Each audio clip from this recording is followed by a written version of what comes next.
Kitesurfing is easy. Don't be put off by the images of pros doing death-defying stunts. This is just one side of the sport, which in reality is accessible to everyone, men and women, young and old. You don't have to be super fit. Just be ready to take some lessons and learn the basics. Then take to the water and start exploring the ocean.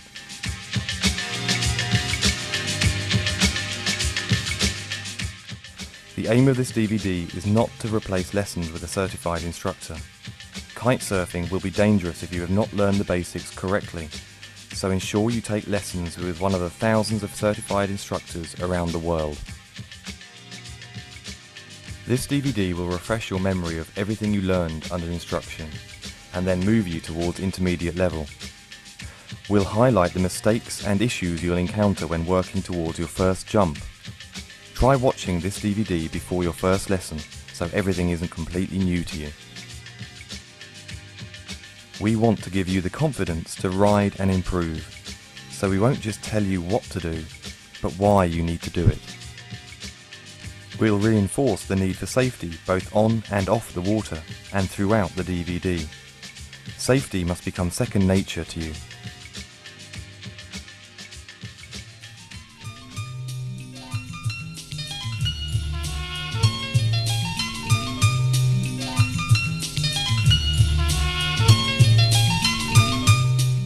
Progression Beginner contains 14 chapters based around the International Kiteboarding Organisation syllabus.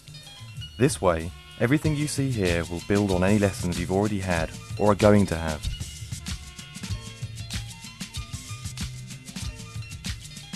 Once we've covered the theory and basics, each manoeuvre is explained in detail, starting with a slow run-through of the whole manoeuvre.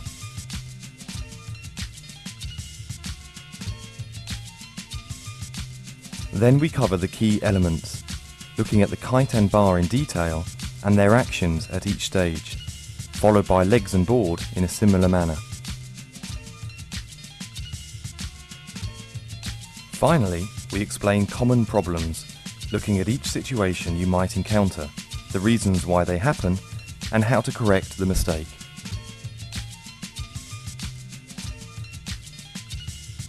Some chapters contain several progressions, allowing you to build up your skills in a particular area before moving on. Throughout the DVD, we will use several symbols to aid in your understanding. This symbol will be displayed when we give you a warning or safety notice. This symbol will be displayed to indicate the correct way of doing something. This symbol will be displayed to indicate the wrong way of doing something. The direction of the wind is vitally important in your understanding of any manoeuvre, so this arrow will be displayed to show the direction the wind is blowing in.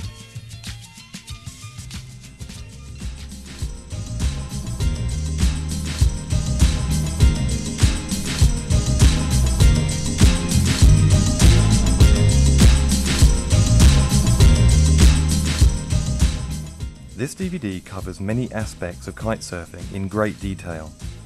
There's no need to watch it from beginning to end. Focus on the areas you're learning or having difficulty with, and work through the sections as your skills and confidence progress.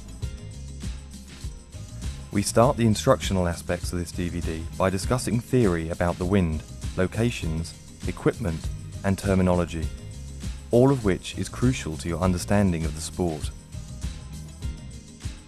Then we take you through how to set up your kite and bar, and the different ways in which you can launch and land the kite.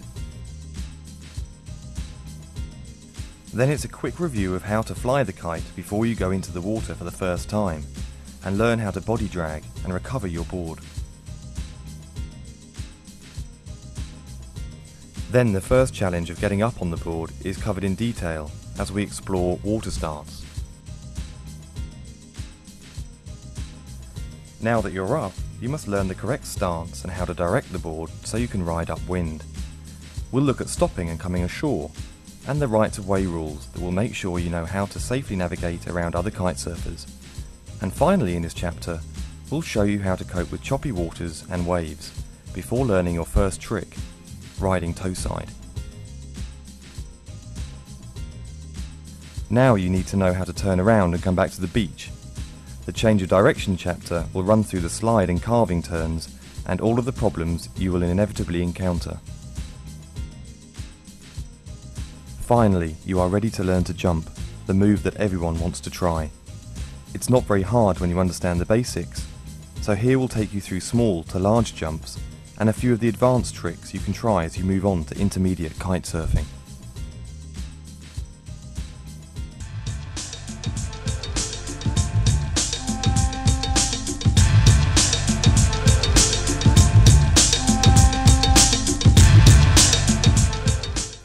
Kitesurfing is developing into a mature and varied sport that has something to offer a wide range of people.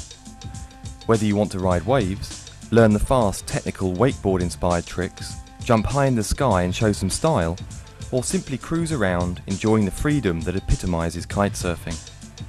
This DVD will teach you the basics and give you the skills to follow whatever path you want to take.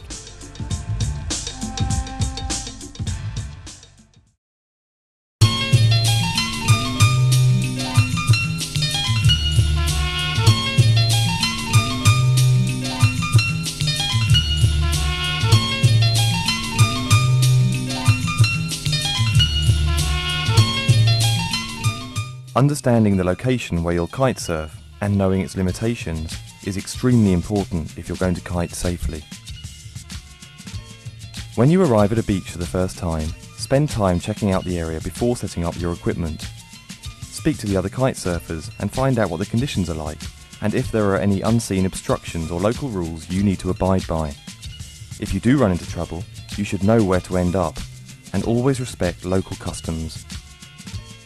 Always be aware of other beach users. They probably will not understand how your kite and lines work and will be unaware of the dangers.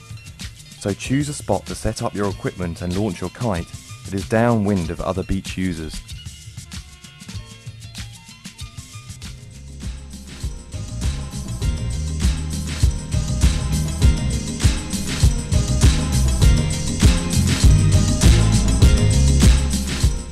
You will hear the terms upwind and downwind used regularly, but it may not be so clear what they actually mean. Here we can see a man and a kite. The man is upwind of the kite. The kite is downwind of the man. If the man lets go of something, the wind will blow it downwind towards the kite. Understanding what we mean by upwind and downwind will help you see how you could affect other kitesurfers, beach users, and obstacles.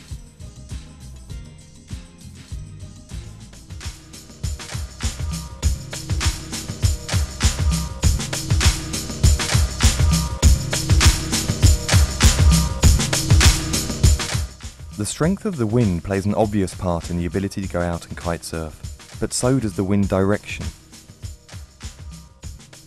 The direction of the wind in relation to the beach has various names. Onshore, cross-onshore, cross-shore, cross-offshore, and offshore. The cross-shore winds can come from either side. The safest wind directions are cross-shore and cross-onshore. In these directions you can ride comfortably to and from the beach. You will be able to make mistakes and you will have time to recover before reaching the beach, but if things go wrong, you will ultimately get blown into the beach. Many people kitesurf in onshore winds, but this requires some experience and is not safe for beginners because you must be able to stay upwind. Otherwise you will be constantly dragged onto the beach. Wind that is coming off the land can be dangerous and will often be gusty. If you have any problems or can't stay upwind, you will be blown out to sea. You should only go out in these wind directions if you are kiting at a school or centre that has rescue facilities.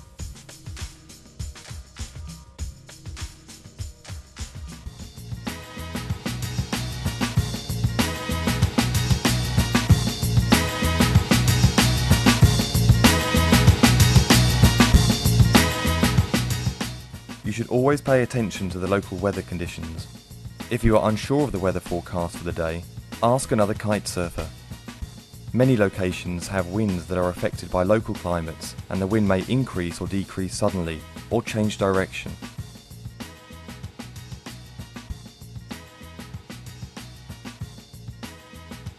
Paying attention to clouds can help alert you to possible changes in the wind. If you see a change in the cloud cover, or dark clouds approaching, return to the beach, land your kite, and wait for them to pass.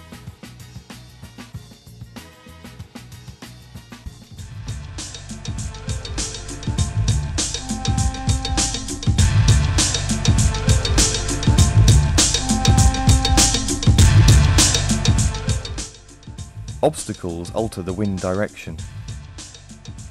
As wind passes up and around obstacles, you will get turbulence from both behind the object but also in front of it. The erratic nature of wind around an obstacle is called the wind shadow. This applies to trees or buildings near the beach, but also boats and structures that go out into the water. When launching and landing your kite, you will need to ensure that you are far enough upwind or downwind of any obstacles, both so you are not affected by their wind shadow, but also so that any piloting mistakes do not result in you getting dragged onto the object.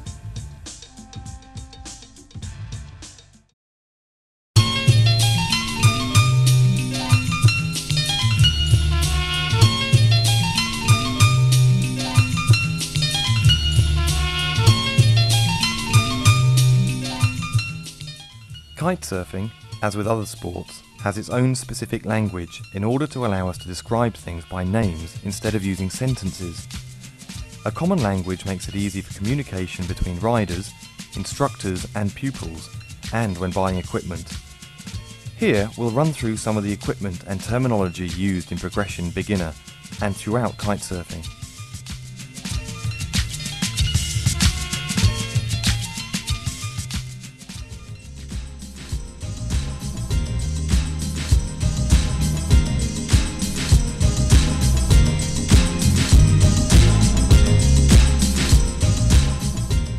There are various types of board and each have their advantages and disadvantages, but the most common is the twin tip, a board that is symmetrical and can be ridden in either direction.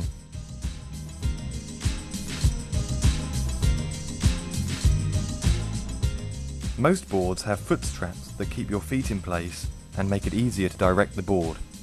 They also have foot pads that give grip, avoiding injury and enabling a smoother ride.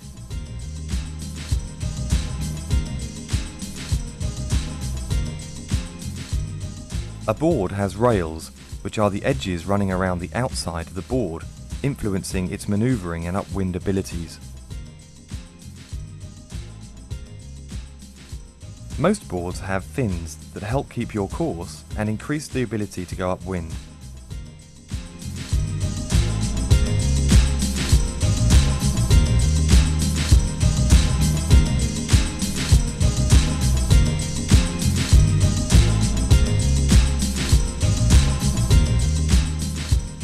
Kite design is constantly evolving, but in essence there are two main types.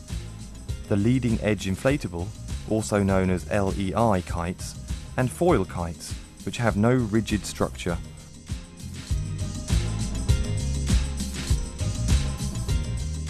The most popular kites at the moment are the leading edge inflatables, and that is what we'll be using in this video, but almost everything you learn can be applied to other types of kite. A leading edge inflatable kite has several inflatable tubes, sometimes called struts, and a leading edge that when inflated makes the kite semi-rigid. The original aim of this design was to allow relaunching on your own if the kite falls into the water. The back of the kite, called the trailing edge, is not inflatable for aerodynamic purposes. The connectors, or pigtails, are attachment points on the tips of the kite that allow you to easily connect and disconnect your lines. The exact detail of this setup is shown in the kite setup chapter later in Progression Beginner.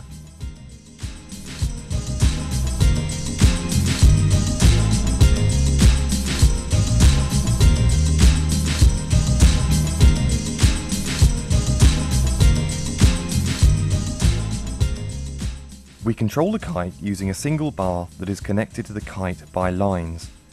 Most kites have a simple 4-line setup, but you will also find kites with 2 or 5 lines, and no doubt in the future new innovations will emerge.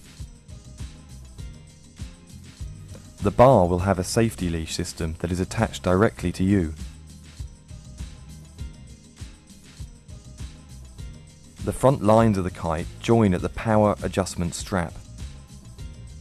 This then connects to the center line that runs through the bar and onto your chicken loop.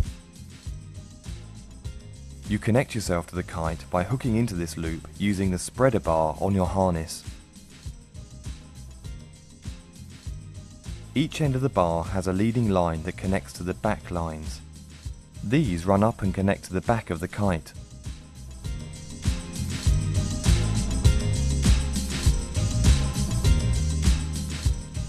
The bar tips have winders to keep the lines tight around the bar during transportation, avoiding tangles for the next time.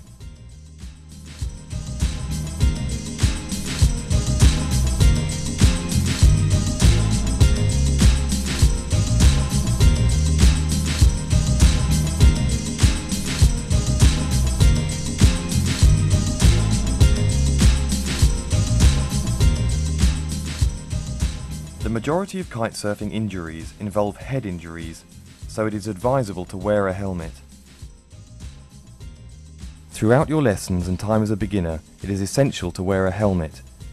If you are attached to your board by a leash, when you fall in the water and are dragged around, the board's behaviour will be unpredictable and it won't be long before it knocks you on the back of the head. As you become more experienced, the choice of whether you wear a helmet or not is down to you.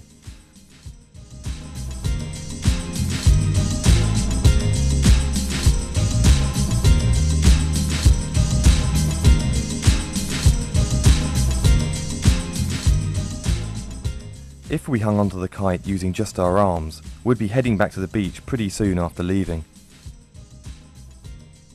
The kite has a lot of power, and we use a harness to take the weight off our arms and transfer the power of the kite through our bodies and down into the board. Because our body is connected to the kite by hooking into the chicken loop on the bar, our arms are free to pilot the kite and sheet in and out, adjusting the power and behaviour of the kite.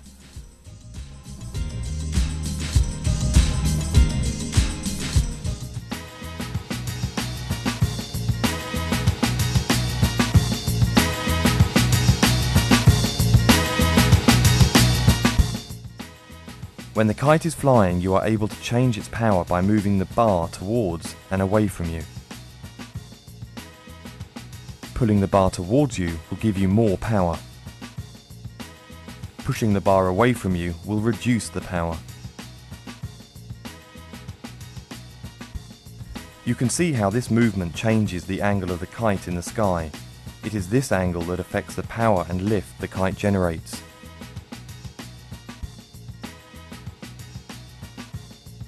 This same depowering can be achieved by pulling in the power adjustment strap or the trim strap.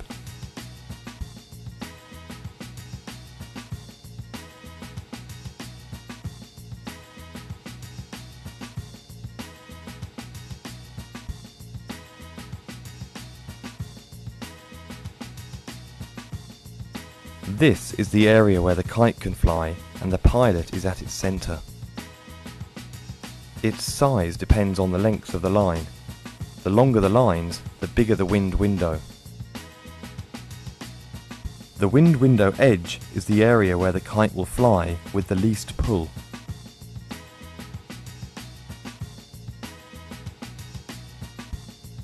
It can be described using the clock positions from 9 to 3 o'clock, passing by 12, which is also called the zenith.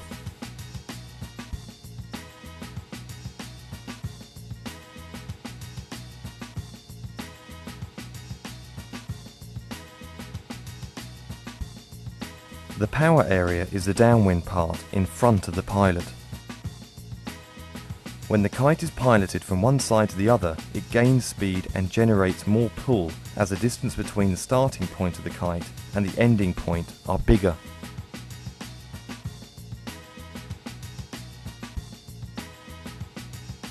Be aware that the wind window is moving with you as you are its centre. This area should be free of other people and obstacles at all times.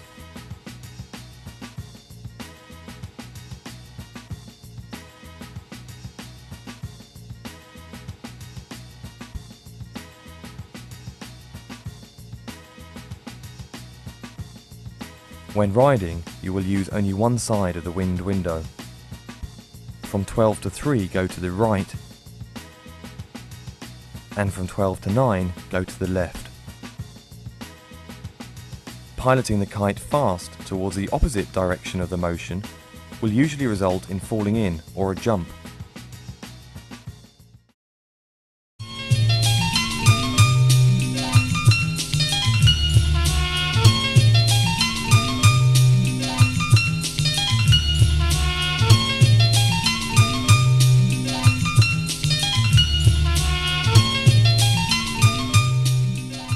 Every time you go kite surfing, the kite and bar will have to be set up and checked to make sure all your equipment will fly correctly.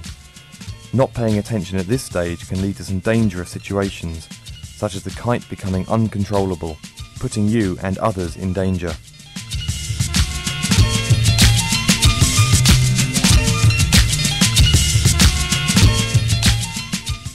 So let's look at all the stages of the kite setup before turning to the pre-flight checks you will need to perform.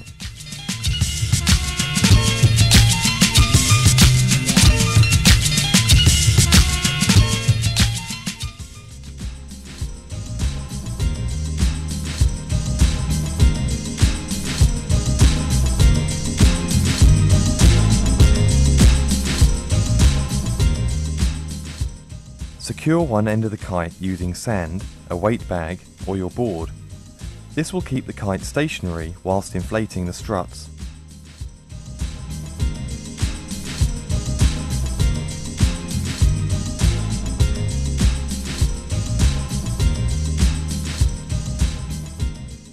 Pump up the struts first.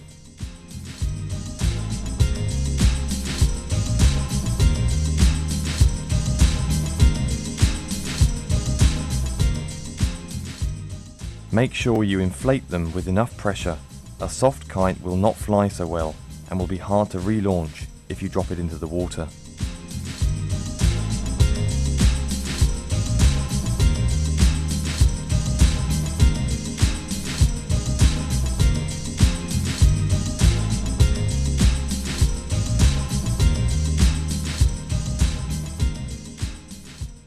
Finally, turn the kite towards the wind and attach the pump leash.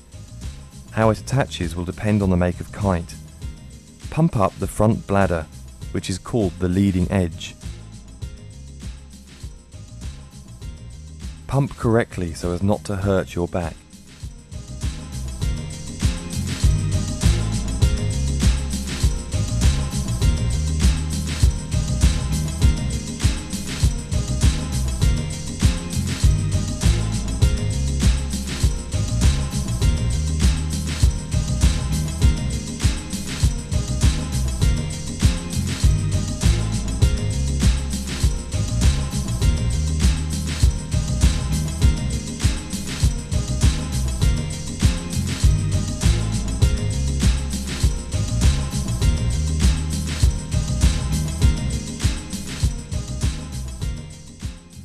Turn the kite over and secure it using sand.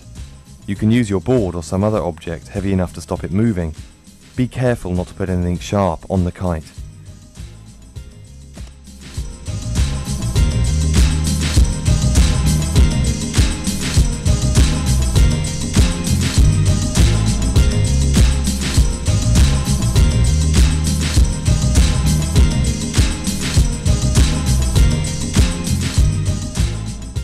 Before laying out your lines, check the wind direction and make sure the kite is in a safe place for launching.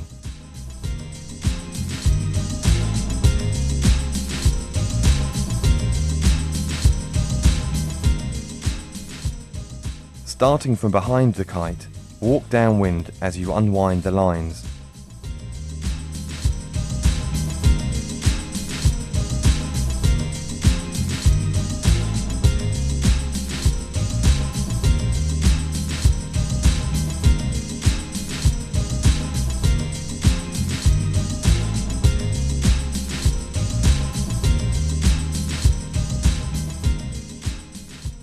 Lay the bar out upside down. The power trim should be facing the ground and the right side of the bar on your left. Untangle any lines and safety devices close to the bar.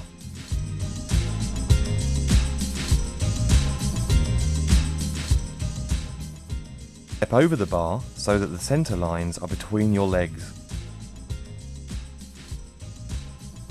Take all of the lines in one hand with the front lines between your legs and a back line each side of your body. As you walk, use the other hand to pull out any tangles.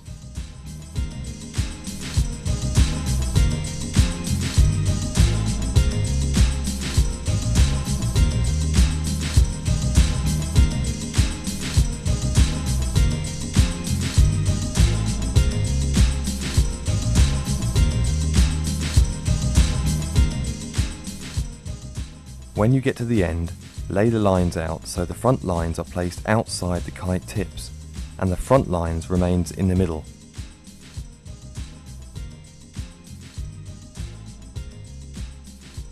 When using a fifth line bar, repeat the operation to untangle the front and fifth lines by keeping the fifth line between your legs and the front line on each side of your body.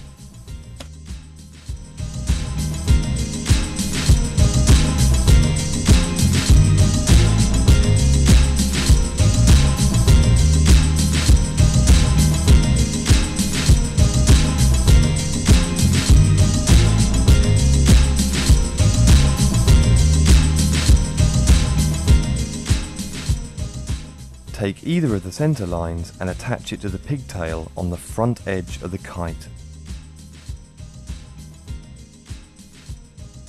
Then, take the outside line for that side of the kite and attach it to the back pigtail.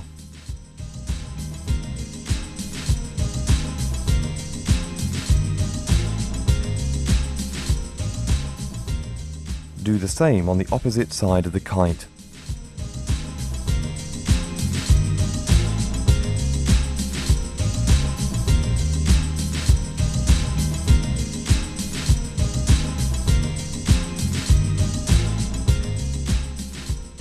When attaching lines to the kite, you will notice most modern kites have opposite connectors for the front and back lines to make sure you can't attach the lines the wrong way round.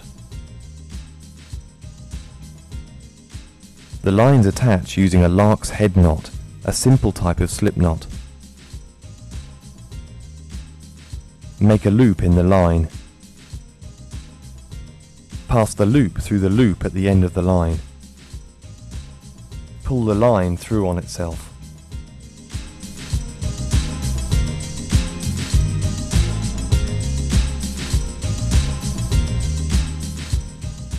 Put the slip knot over the pigtail knot on the kite and pull hard to tighten.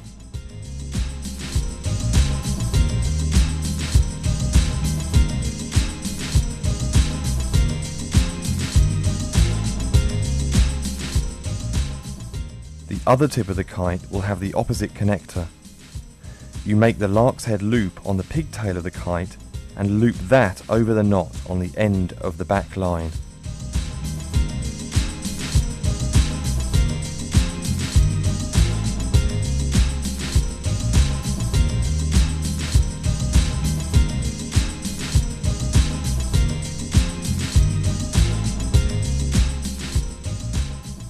If you have several knots on the pigtail of the kite, always use the same knot on both sides of the kite. Some kites differ slightly in the setup requirements, so make sure you study the manufacturer's manual before rigging up your kite for the first time.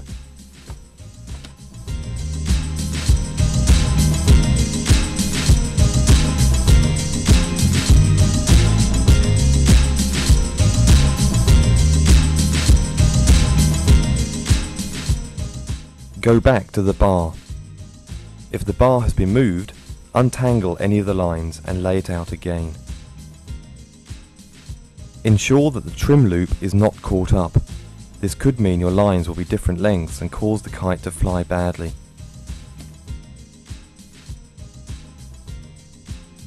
Pick up the two back lines and apply some tension. Then look down the lines and make sure they go straight to the back of the kite and are not tangled with the front lines. If they are twisted, you can walk back down the lines to untwist them, then reconnect the lines to the kite. Alternatively, you may be able to adjust them at the bar.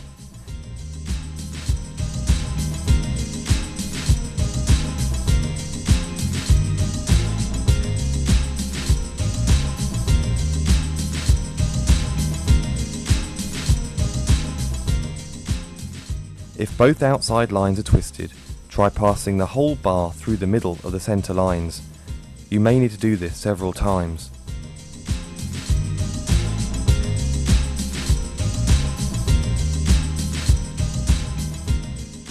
Once you're sure the lines are set up correctly, you're ready to fly the kite.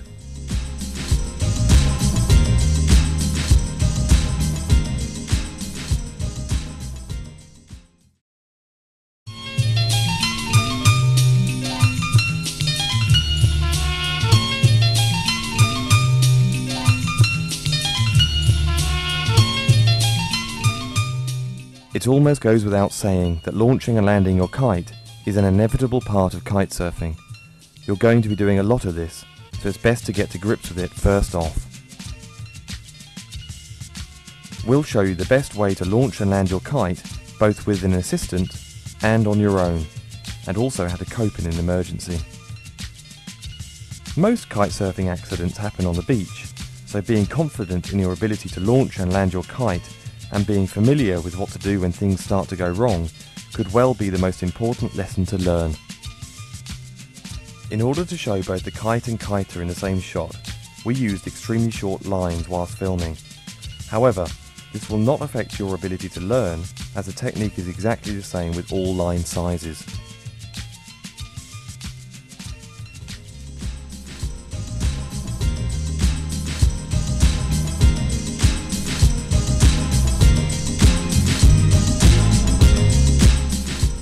So, you've set up the kite, done your pre-flight checks, and are keen to get out onto the water. All you need to do is get the kite into the air. There are two choices: find someone to help you launch your kite, or go it alone and launch unassisted. Whenever possible, get help to launch your kite, as this is by far the safest way, and will allow you to cope with any small problems quickly and easily before they escalate into a dangerous situation.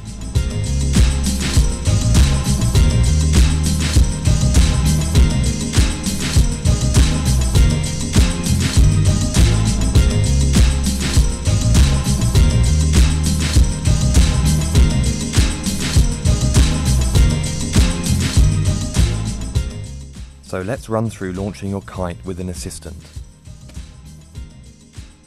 If the person launching your kite is not a kite surfer or has not launched your kite before, make sure you explain everything you need them to do. This includes what signals you will give them when you want the kite released.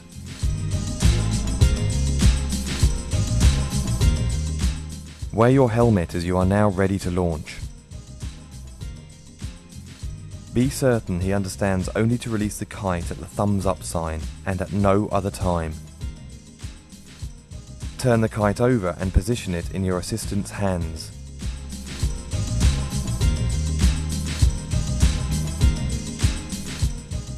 Go back to your bar and connect yourself to the kite leash. Tense the lines at 90 degrees to the wind so that the kite is flapping. Check the lines are untangled. It is extremely important they are correct. And then walk upwind to get tension in the kite. Give the thumbs up. Slowly bring the kite up to 10, keeping one hand on the chicken loop release system. Check the kite reaction. Make sure it's not shaking, overpowered, or moving back and forth. It is now time to go on the water.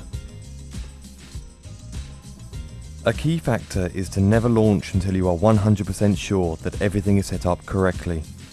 If things do not look or feel correct, stop, walk back to the assistant, secure the kite, and check the lines and bar to see what could be wrong.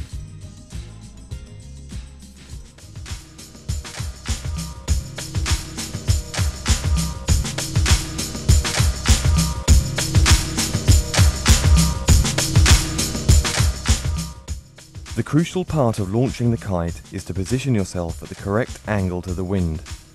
If the kite is not stable when your assistant lets go, it will become uncontrollable.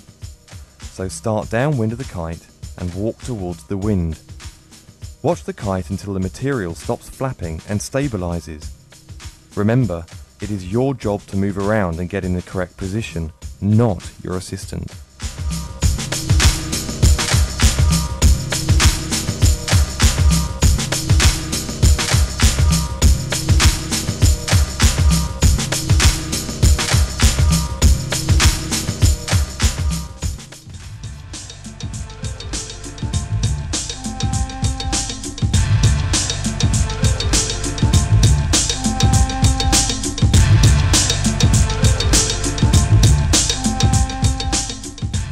The most important thing is to feel confident in using a safety release, so that you can safely depower the kite if the worst happens.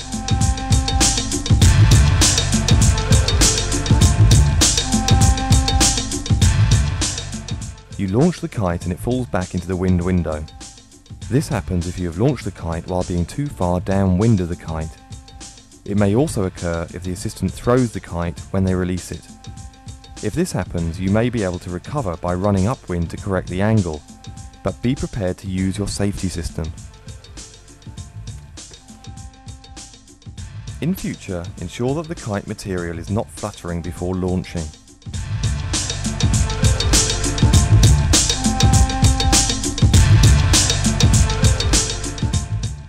You launch the kite, which accelerates across the wind window. This means the kite was launched when you were too upwind, so the kite is right in the power zone. If this happens, push the bar away to depower the kite and steer it to the side of the wind window. In the future, launch the kite at the edge of the window. Ensure that you start downwind of the kite and walk upwind until the wind is perpendicular to the lines. After launching, you get dragged under the kite. You have piloted the kite too quickly up towards the top of the wind window, generating lift. If this happens, try to keep your weight against the kite and ensure it is piloted to the top of the window. Be prepared to release the safety system if you do not stop dragging. In future, when your assistant lets go, let the kite hover for a few seconds before piloting it up slowly.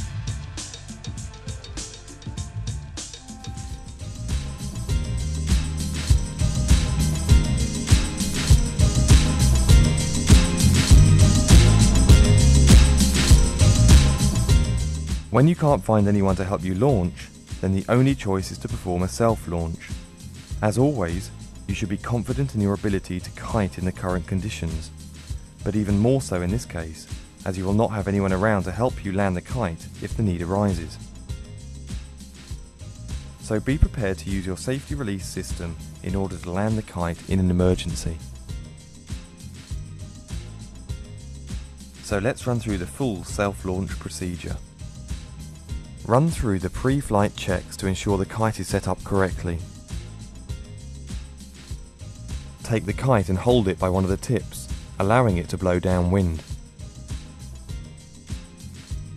Fold over the tip and weigh it down with sand or another appropriate weight.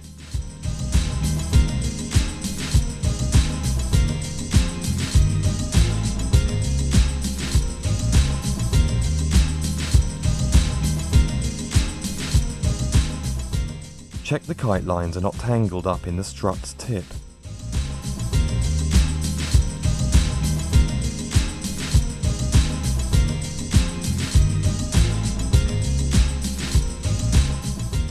Return to the bar and attach your safety leash.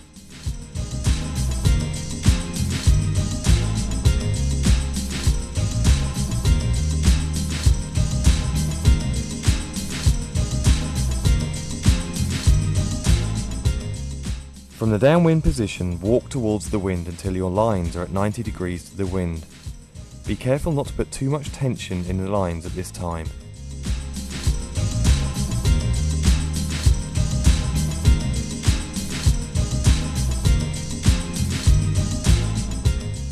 Walk slowly backwards to tense the lines, keeping equal pressure on both sides of the bar. Walk a few more steps towards the wind so the kite stops flapping. the tip unfolds and the kite launches.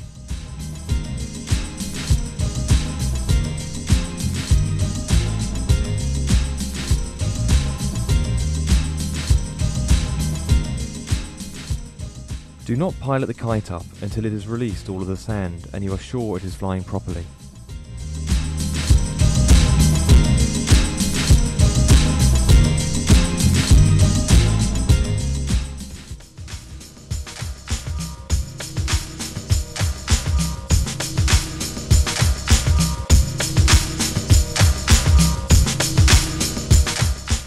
As with the assisted launch, the key area to think about is launching the kite at the correct angle to the wind. When you are on your own, you need to estimate the correct angle before pulling on the bar to unfold the kite's tip.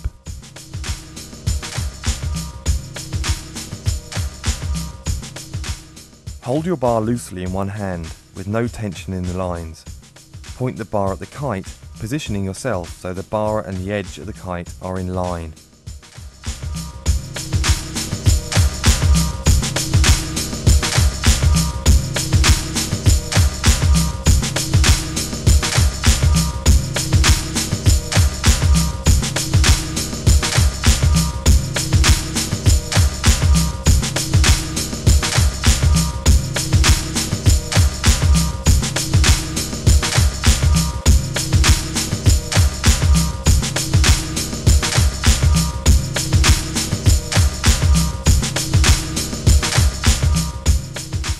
You can review the common mistakes section for the assisted launch to see how to handle problems when launching.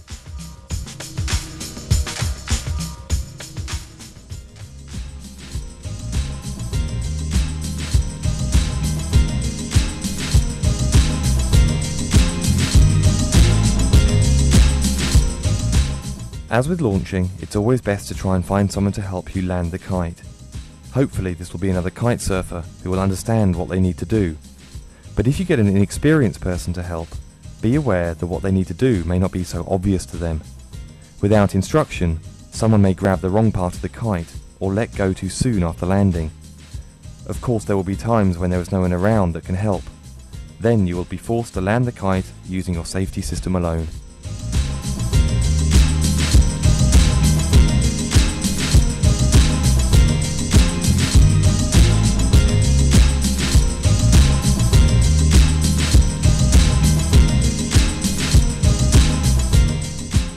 So let's run through landing the kite with an assistant. Choose a suitable spot to land. Indicate that you want to land the kite. Explain this to the person if needs be.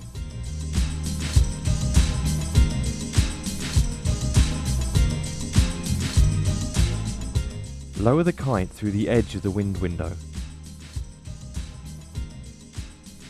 Walk around to maneuver the kite, so you position it just downwind of the assistant.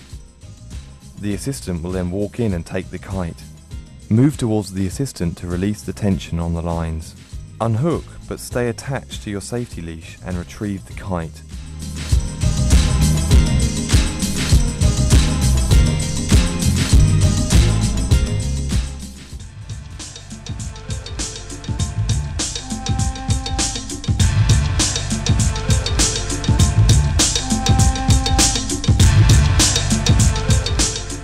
If the beach is busy and other people are launching or landing, then unless you need to land urgently, wait in the water or take another run out to sea until the area is clear. Too many people with kites in the sky on the beach increase the chances of an accident occurring.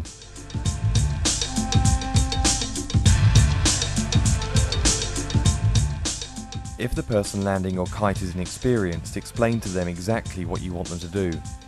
Tell them that you will maneuver the kite down towards the shore and place it next to them so they can step in and take hold of the large front tube. Make sure you tell them the following. Do not grab the trailing edge of the kite. Do not grab the lines. Do not release the kite until you come to recover it.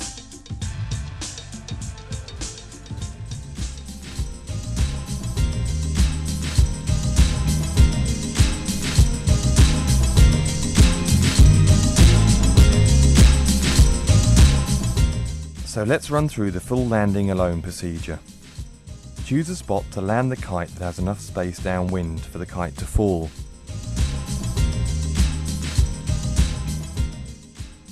Position the kite at the top of the wind window and let go of the bar using the chicken loop release system or by unhooking the chicken loop.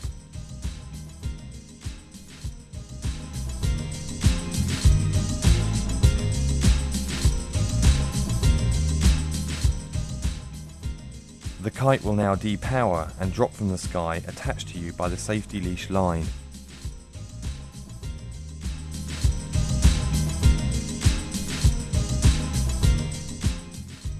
Once the kite is on the ground, have the leash attached and walk to the kite holding on to that line and keeping tension in it.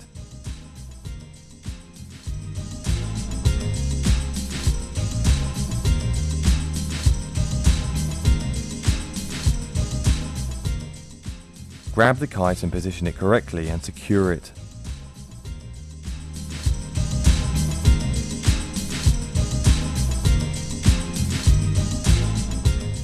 Be aware that your lines could be slightly tangled now, so check them before relaunching. If the wind has picked up quickly and you are out of control or tangled with another kiter, you will probably have to perform an emergency landing, which is essentially the same as landing alone. Remember that you will need about 50 meters downwind to accommodate your kite and lines. Once the kite has landed in the water and stabilized, let it drag into the beach or perform a self-rescue, which we'll demonstrate later in this DVD.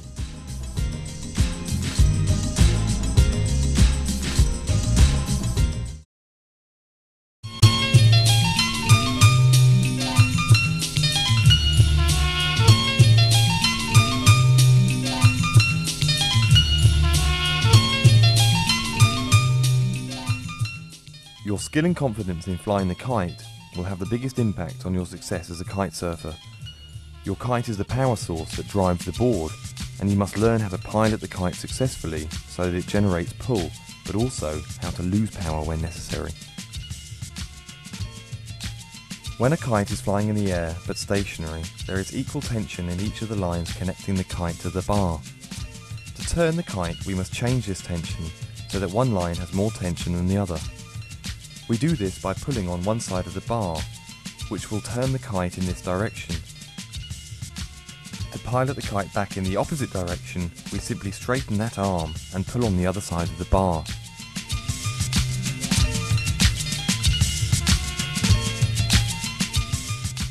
During the first flight, your kite must not have too much power. It's therefore best to select a small kite or have short lines.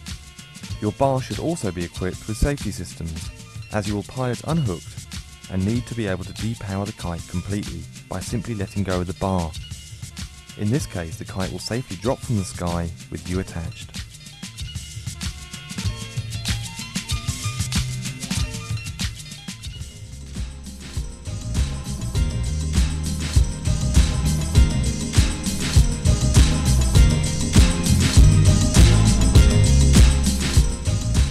It's best to let your instructor launch the kite at first.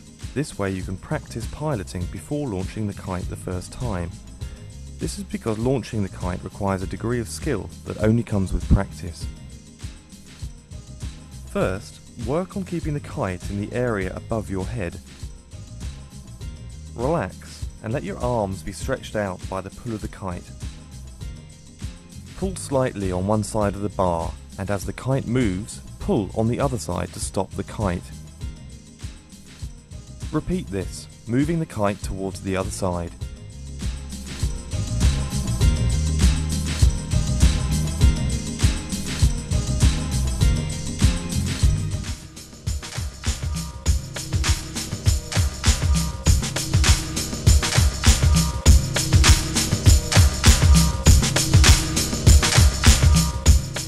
You are now ready to explore the wind window, which is the area the kite can fly in. Pilot slowly to one side until the kite touches the ground. You have been flying to the edge of the wind window. Going back to the top, you will pass by the clock positions 10, 11 and now 12, also known as the zenith. On the other side, the kite will pass through 1, 2 and 3 when it touches the ground.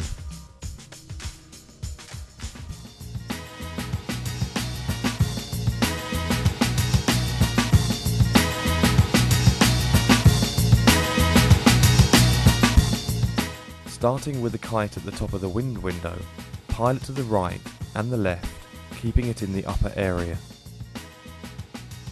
You should start feeling the pull. To generate a stronger pull, fly the kite lower in front of you, which is called the power zone. Understanding how the power increases as your kite flies deeper into the power zone will help you in all areas of kitesurfing, as this is a common maneuver for the kite. To learn and practice how to handle the kite in the power zone, you have two options. In lighter winds, you can use a very small kite of 2 or 3 square meters. As you fly the kite through the power zone, you will feel a strong pull from the kite. Put your body weight back against the kite. Keep your arms straight and bend them only when you are pulling on one side of the bar. Resist the temptation to pull with both arms, as this will have no effect in turning the kite.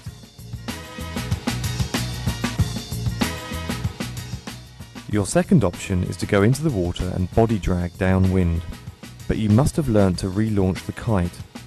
Go to the body dragging section for more information. Remember, if anything starts going wrong, let go of the bar and get someone to recover your kite.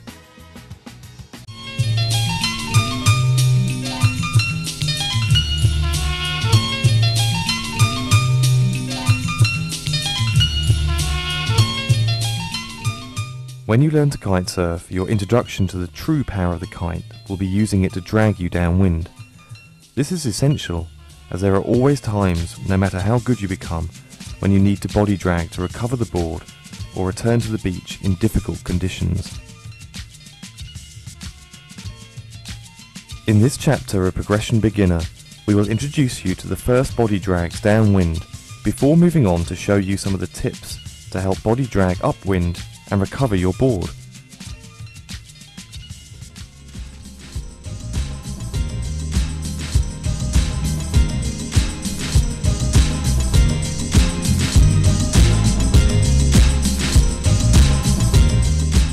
Body dragging downwind is a great way to really feel the power a kite can deliver.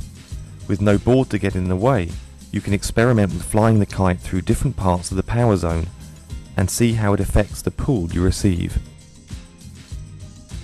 If you are going out to practice body dragging, you will want to make sure the wind is either cross-shore or cross-onshore. You will also need to start a safe distance offshore.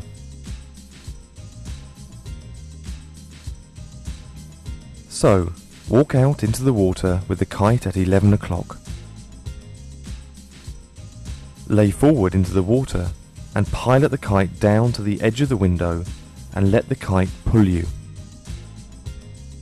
Once you are positioned offshore, bring the kite up to 12 o'clock. The downwind body drag can be performed either hooked into the chicken loop or unhooked. With your arms outstretched, pilot the kite down into the power zone. At the bottom of the turn, pull the opposite side of the bar to turn the kite back up and cross the power zone over to the other side of the window. When the kite comes over to the other side of the wind window, we once again pull with the other side of the bar to redirect the kite to the other side of the wind window. We are trying to fly the kite in a figure of 8 motion across the whole wind window. You should get a big pull from the kite as it goes through the middle of the wind window. The lower the figure of 8 motion, the bigger the pull from the kite. You should be lying in the water on your stomach so that you can skim along with little resistance. Allow your arms to relax, keeping them extended with just the arm that is pulling being bent.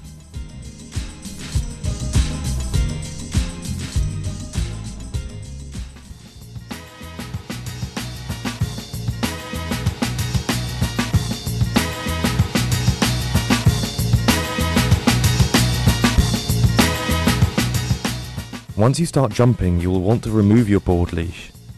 At this point, you will lose your board regularly, and that normally results in you being downwind of the board, so being able to drag back upwind will become a necessity.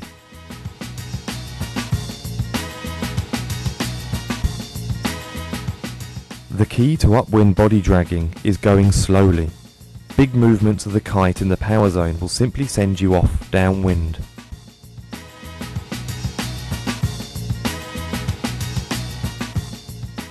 In the water with the kite at 12 o'clock, pilot the kite quickly down the side of the wind window. As you do this, lay your body out in the water, perpendicular to the wind. You must use your body's shape as resistance against the kite to drive yourself upwind. Fly the kite using your upper hand and stretch out your other arm in the water, pointing it upwind.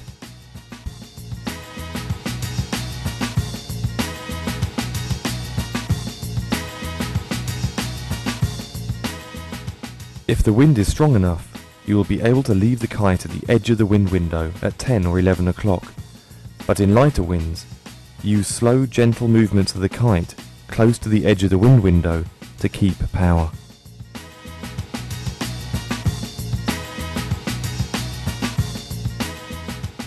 When you want to stop and change direction, bring the kite up slowly to stop yourself getting dragged downwind. Put all of your weight back against the kite and kick with your legs to hold your position.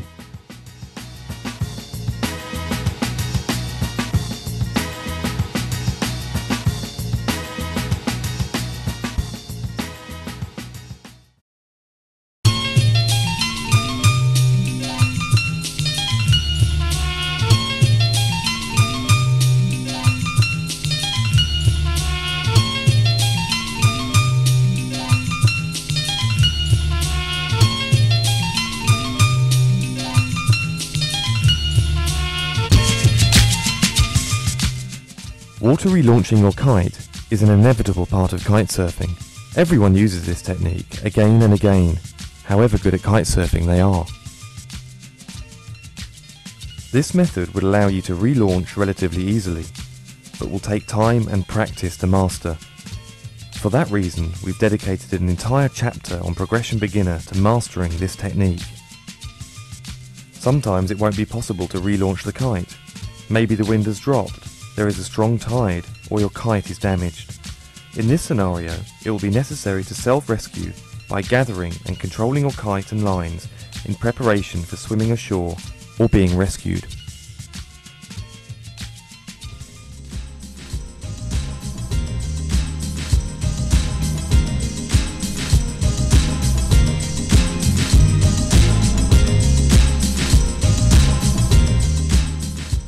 The priority when relaunching is to flip the kite onto its back.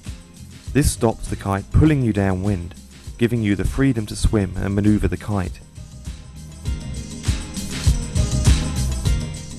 So let's run through the full procedure for water relaunching. The kite has the leading edge down, pulling you directly downwind, with the lines under tension. It is normal for the lines to be crossed at this point, as the kite has made a half turn. Do not untwist the lines. Release the power of the kite as much as possible by pulling in the trim strap. Swim towards the kite until it flips onto its back.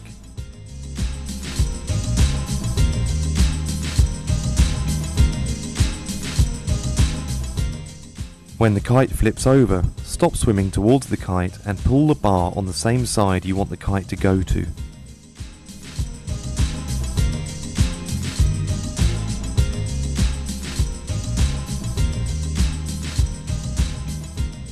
The kite will move towards one side of the wind window, with you swimming in the opposite direction.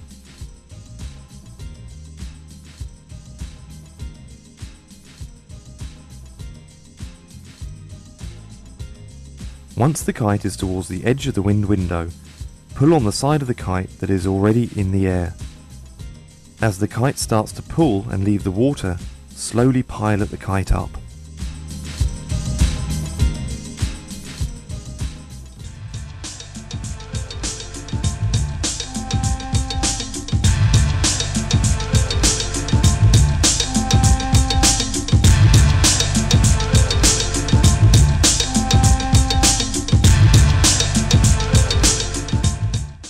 Relaunching the kite can be very frustrating.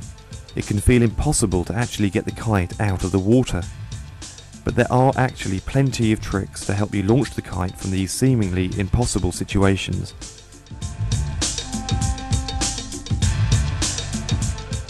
If you can't get the kite to flip over onto its back, swim harder towards the kite. A sharp pull and release on the centre lines may also help if you do so just before you start swimming.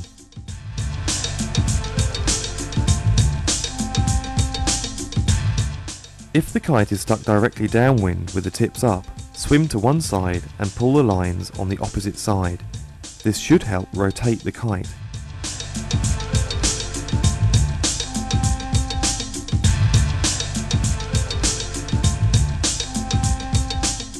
Here the kite is towards the edge of the wind window, but keeps trying to fall forwards onto its leading edge.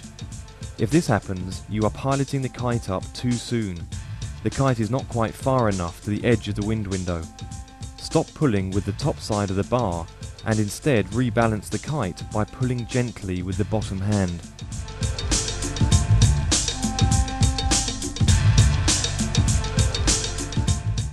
Pulling on the centre lines may help get the kite to the edge of the window.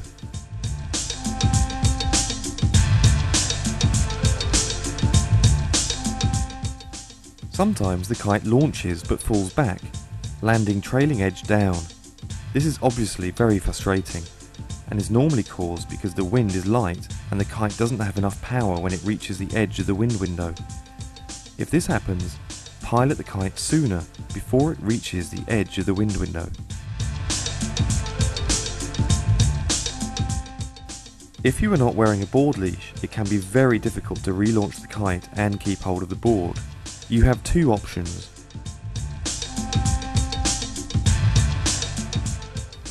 The first is to keep hold of the board by pushing it in front of you as you attempt to relaunch. This will make it more difficult to relaunch as you will not be able to fully commit to the relaunch procedure. The second option is to leave the board, relaunch the kite and then body drag upwind to the board. The problem here is if you find you can't relaunch and have to self-rescue, you will have problems retrieving your board. A possible solution is to signal to another kite surfer and ask them to keep an eye on your board, and they will be able to bring it ashore if you have to self-rescue.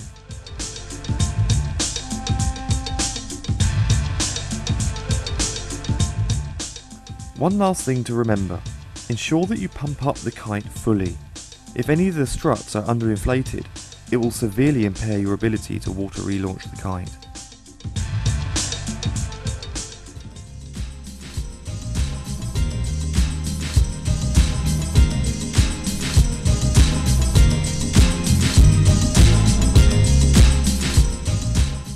When all else fails and you can't relaunch the kite, your only option may be to self-rescue.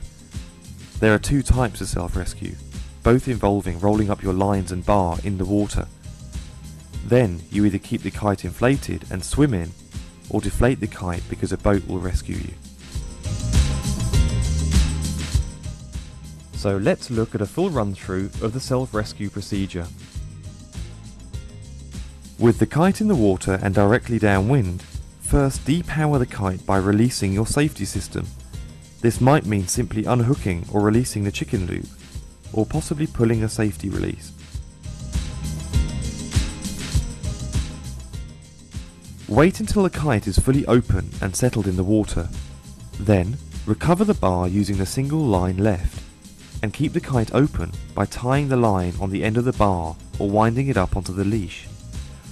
This will secure the kite by ensuring there is tension left in this line alone. Now, take all of the lines and wind them up together on the bar. Be careful, because if the wind is strong there could be a lot of pull on the lines from the kite.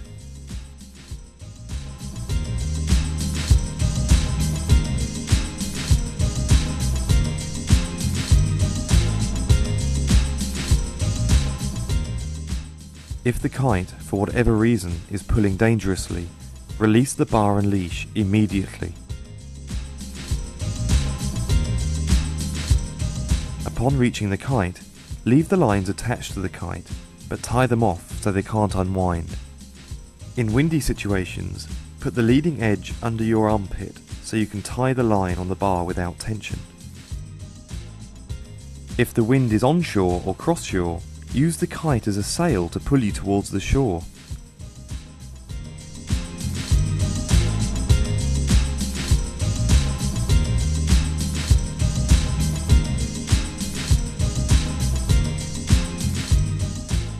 Take hold of one tip and use the bar and lines to pull in the other tip.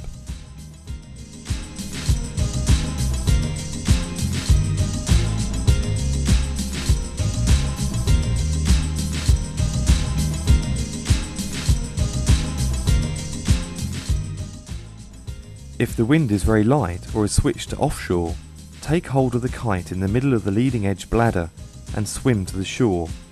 Do not deflate the kite to swim ashore. It will be very difficult to swim with. It is also a visible object that will make it easy for people to spot you if you need further help.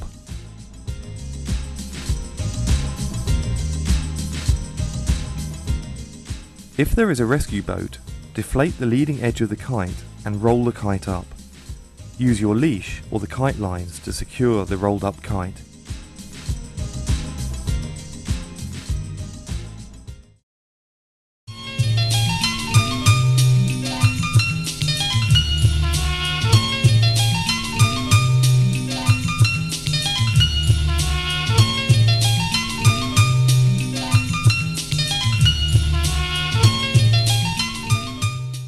Water starting is a fundamental part of kite surfing. In fact, you'll use it so often it will eventually become second nature. But for now, it's the first real challenge to you as a kite surfer.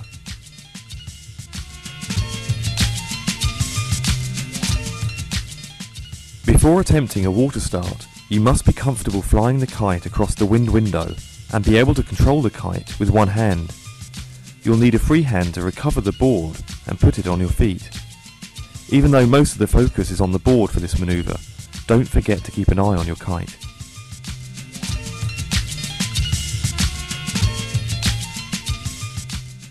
Be fully aware of the events around you when water starting. Check for other kite surfers and water users downwind, possible obstacles in the water, and your proximity to the beach.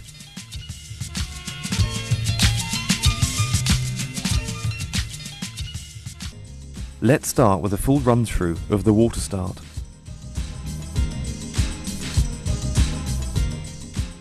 Body drag out until you're a safe distance from the beach. How far out you go will depend on the wind direction and the size of any waves.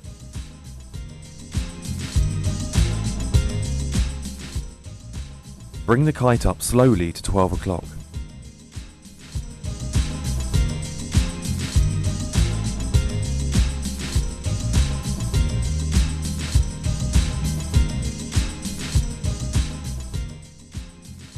Position one hand at the middle of the bar and use the other one to pull in the leash and recover the board.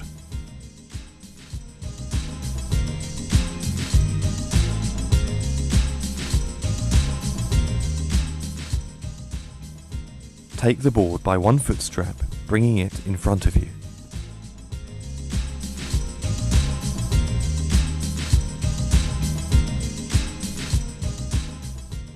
Lying back in the water, put your feet in the foot straps one at a time. Keep your eye on the kite so it doesn't touch the water. Don't worry if it moves slowly to one side or the other.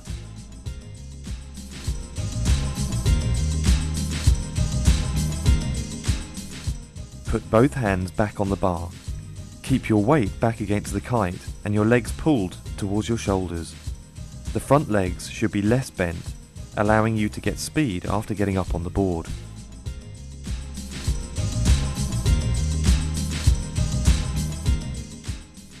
Position the kite in the opposite direction you intend to go, 1 or 11.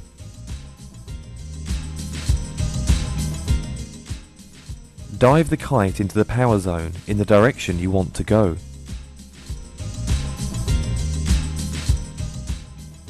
Let the kite power pull your shoulders towards your knees, then up over the board. Extend your legs once your body is over the board and the board has started to accelerate. You want the board to point downwind. Apply pressure to the front foot and stretch out the front leg.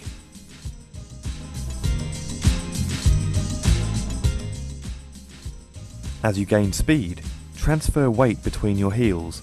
This will keep the upwind edge of the board engaged.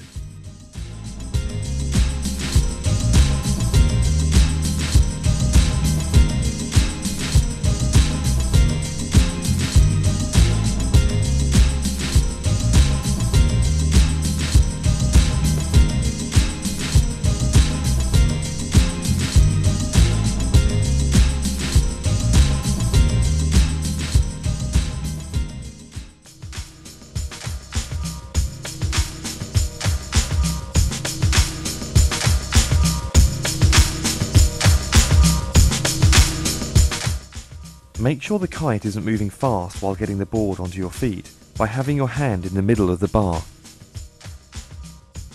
You must bring the kite back in the opposite direction you want to go. This allows you to pilot the kite into the power zone for an initial surge of power.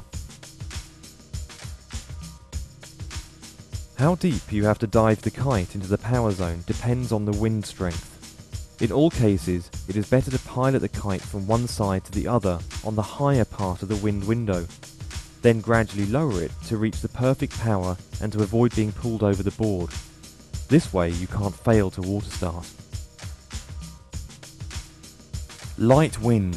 Start the kite at 10 o'clock, allowing the kite to gain speed and go deeper into the power zone. It may be necessary to continue flying a figure of 8 on one side until you have some speed.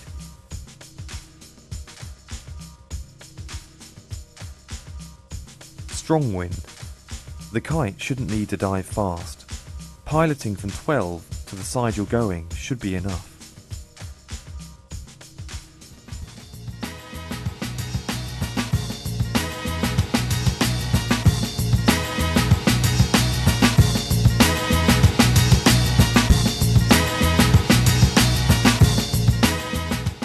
The first challenge is getting the board onto your feet.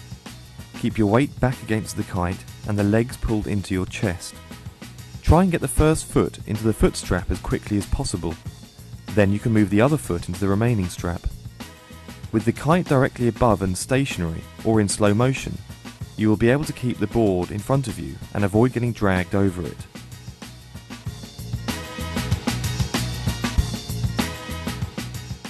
Bring the legs in towards your chest. As the kite comes down into the power zone and the kite begins to pull, rock your body forwards over the board, keeping the legs under your body. Then extend the legs to the standing position.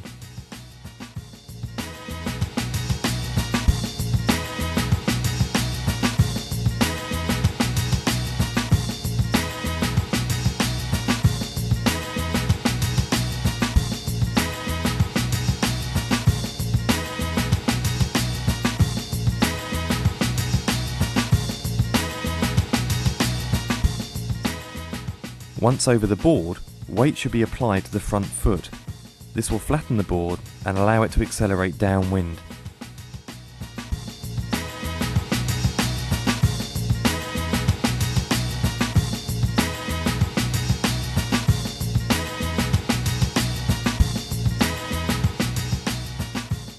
Once the board starts to accelerate, lean back against the kite, apply weight to the heel side edge and point the board closer to the wind.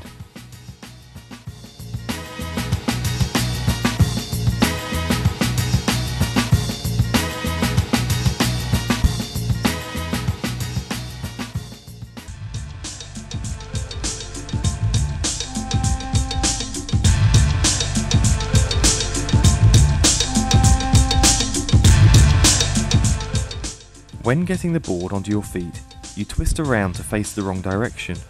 This is because you are pushing or pulling on the bar, or not having the kite above you.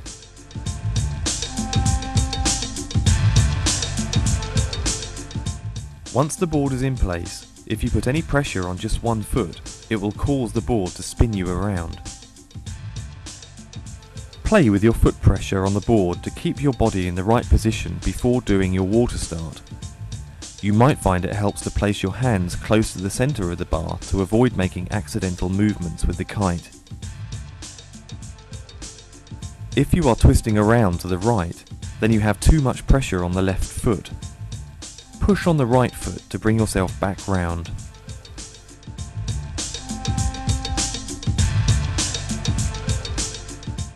Alternatively, take your feet out of the foot straps and begin the water start process again from the beginning. To start with, you may have difficulty standing up on the board.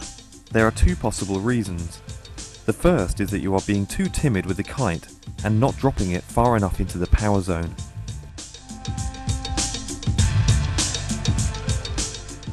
Try letting the kite drop right down close to the water.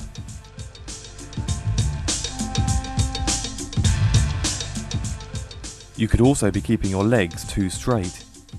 You would need much more power to pull you over the board in this case.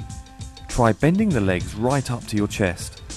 This way the board is closer and there will be less distance needed to get up and over the board. Straighten your legs once you are up and moving. If you are pulled up but the board skids downwind on its edge, you are probably not pointing the board downwind when mounting the board. You are trying to force the board to go upwind, but don't have enough speed.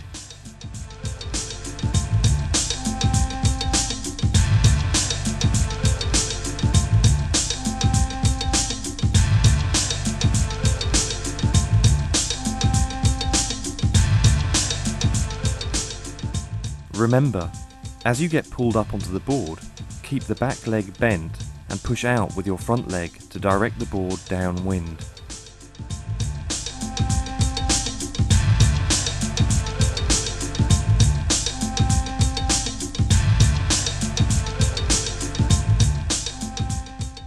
If you are pulled up over the front of the board after launching, it may feel as if the kite is being piloted too quickly into the power zone, but this is probably not the case. You can handle this power if you make sure the board is pointed downwind. Move with the power. Keep your weight over the back foot with your front leg straight to direct the board. Only transfer weight to the front foot when comfortable with the power and ready for the acceleration.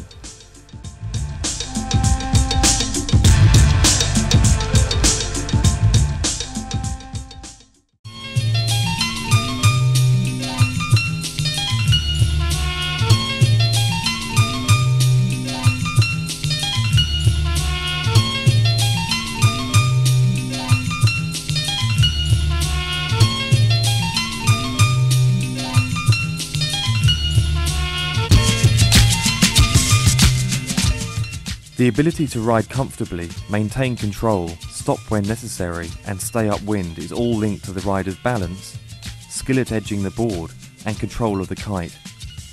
The ability to adapt to varying conditions is also needed. The water will not always be mirror flat and the wind smooth. Learning to handle choppy water with gusty winds is all part of becoming a competent kite surfer. Soon you'll be enjoying all of the conditions you encounter.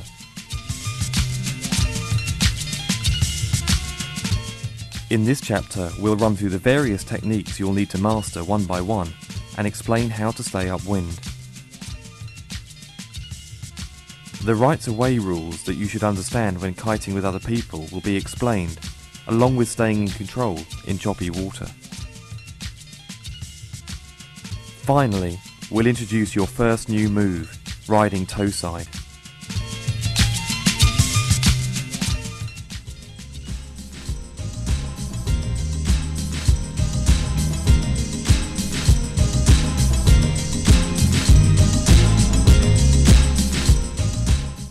Your direction and speed are maintained by the board and kite, so you need to understand how to apply pressure with your heels and toes to push the edges of your board into the water. This will allow you to alter the direction you ride in and also handle the power generated by the kite.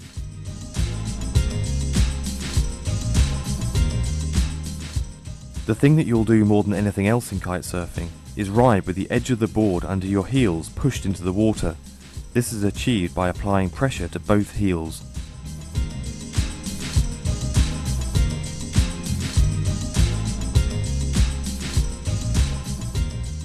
You must have power in the kite and your weight against it. Heel side edging will allow you to maintain a stable course and direct the board upwind.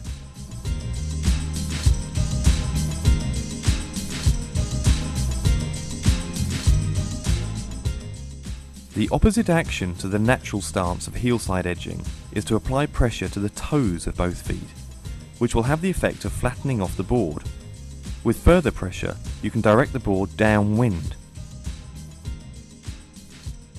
Having the board flat in the water allows the board to gain speed, which is very important in the initial stages of a water start, during the exit of a turn, or landing from a jump.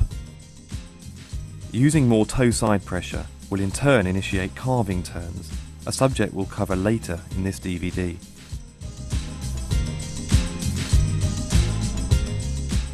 Back foot pressure has two main roles, and both work in combination with the heel side edging.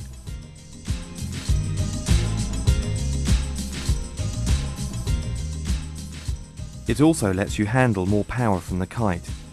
Applying too much back foot pressure will kill power from the kite and reduce your ability to move upwind.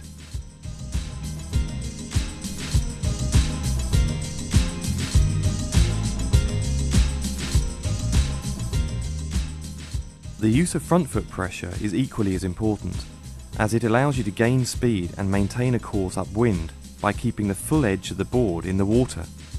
This stance is particularly useful when the wind is not strong and is used with toe side edging to flatten the board to gain speed.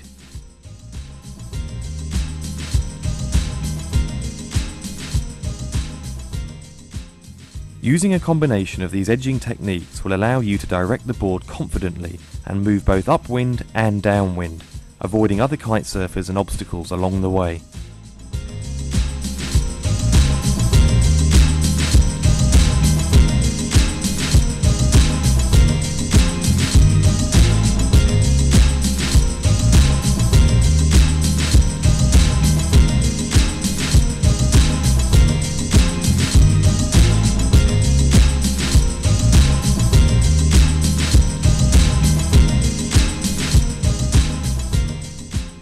Staying upright on a moving object, a board in this case, can be achieved thanks to the power of a kite and the dynamic balance of your body.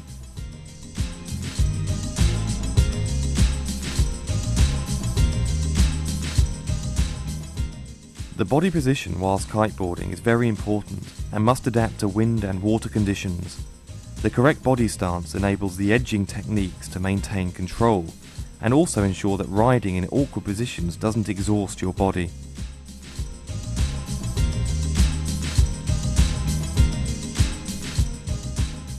So let's run through the different riding positions before looking at the situations that unbalance you, and discuss how you can adjust your body and kite to maintain the correct balance.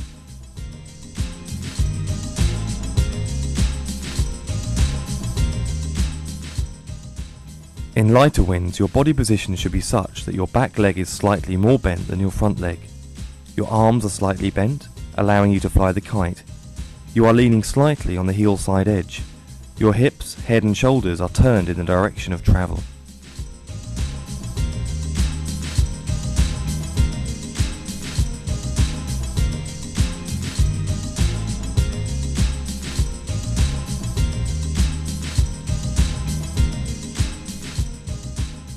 When you have more power from the kite, your body is more stretched, allowing more weight against the kite, which in turn requires more pressure on the heel side edge.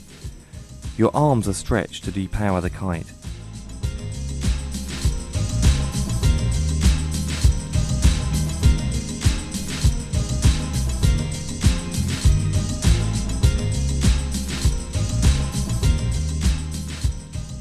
Sometimes the power of the kite is balanced and you're edging well, but the body position is uncomfortable. In this situation, the legs are correct, but you're allowing the kite to pull the upper body off balance, with your chest forward and your arms stretched. This could be because the bar or harness is not set up correctly, or may just be because you do not have the confidence to put your body backwards with your weight against the kite.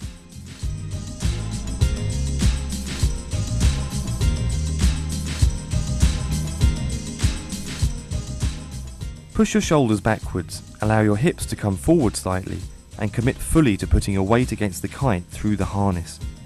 The correct position will be far less tiring and allow you to avoid possible back pain.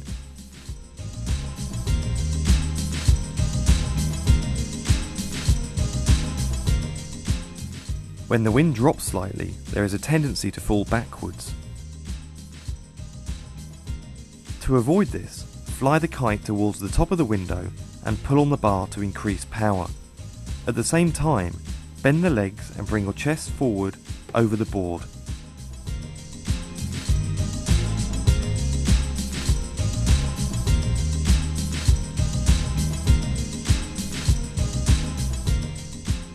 Once balance is restored, move back to the previous position. The common reaction to a loss of power in the kite is to pull hard on the bar and move your hips forward, losing heel-side pressure. This will throw you completely off balance and make it very difficult to maneuver the kite, reposition your body, and regain heel-side edging.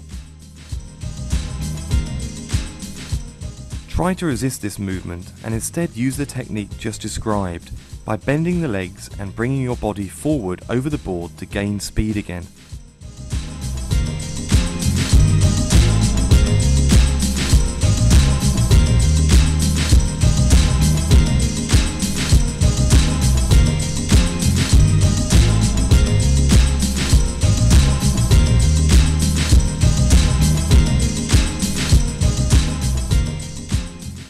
You'll soon get fed up with walking back up the beach after kiting off downwind.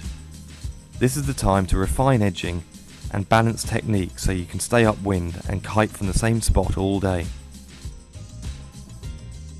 Kiting upwind involves moving at a closer angle to the direction of the wind. This will make it possible to kite to an upwind location by tacking from side to side.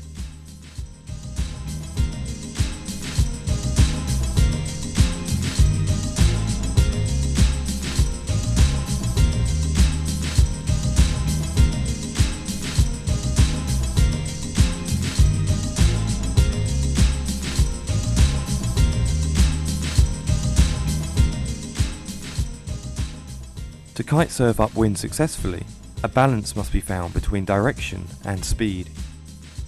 Edging too much results in riding too close to the wind, losing speed, and usually coming to a stop. Getting too much speed before edging on the heel side will prevent you from riding upwind and will require stronger edging to slow down and get back to an upwind course.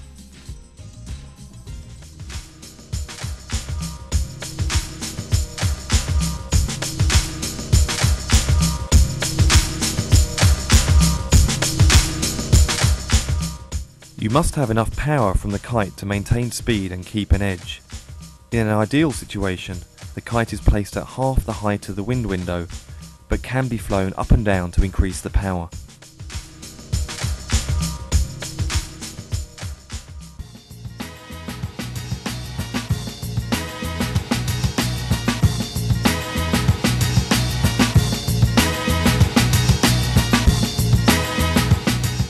The key to staying upwind is adapting to the conditions and maintaining speed, allowing constant edging even if the wind is gusty or the water choppy.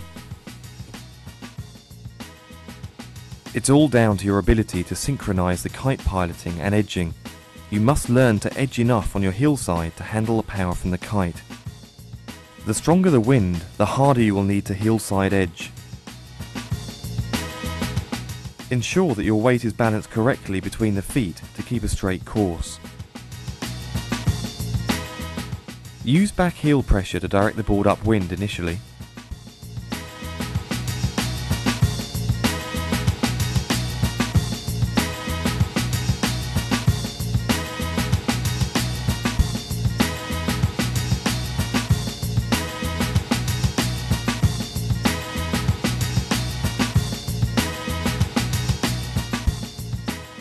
Then weight will need to be balanced again.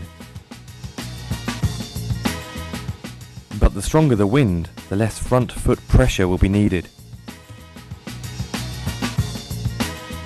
Think of back foot and heel side edging as a brake, using it to go more upwind, slow down, or stop. The front foot and toe pressure are the accelerator and used to gain speed and turn downwind.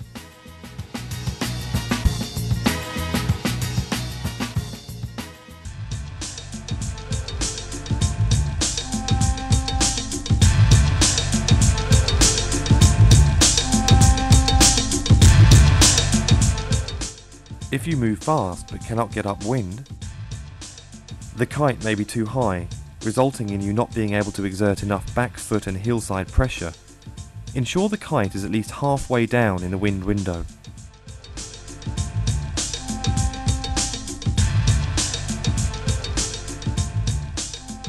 You could also be taking too long after the water start or turn to start hillside edging, resulting in going downwind too much at the start of the run.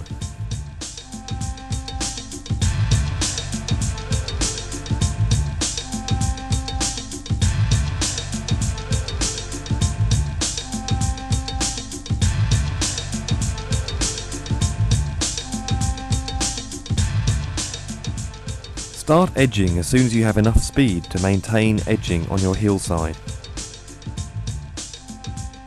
If you go upwind but stall regularly, you are probably riding too close to the wind due to edging too hard. The weight is forward over the front foot, but you are pushing out too hard with the back foot. Try and push out less with your back foot to maintain a course that is not so close to the wind and pull the bar towards you.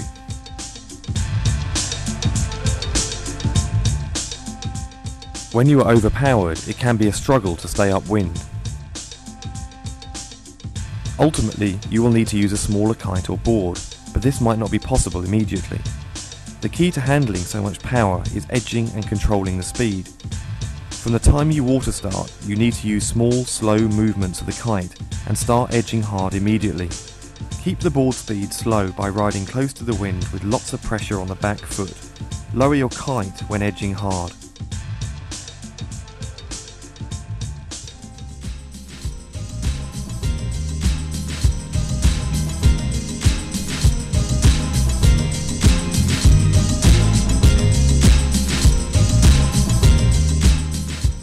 When you're a kitesurfing beginner, you may get nervous kiting around other people, and therefore learning to slow down and stop will add to your confidence on the water. You need to be able to stop not just when you are riding around in control, but also when you lose control or need to stop quickly.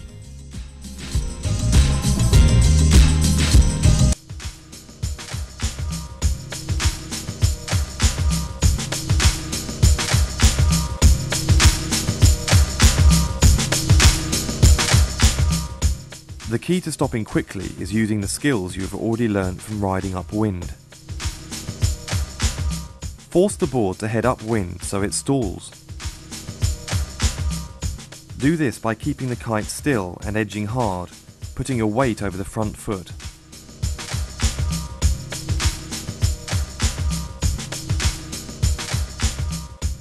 This will allow you to push out hard with your back foot, forcing the board upwind.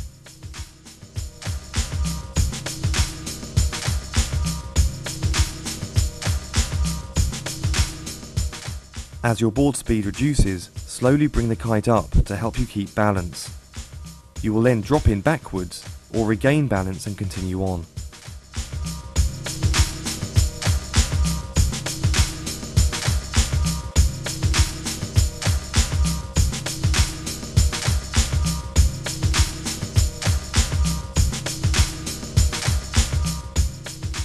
If you are overpowered, you might end up losing control and end up bearing off downwind fast.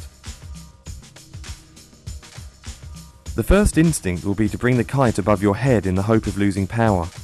If you do this, then bring the kite up slowly or you'll be pulled from the water. As the kite is brought steadily upwards, try and lean your whole body against the kite, otherwise you may find yourself off balance, catch the toe side edge and crash.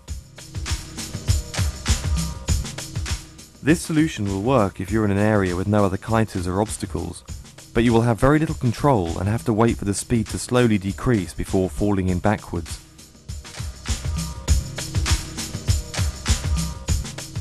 A better solution is to try and regain your edging of the board by bringing the kite slightly down.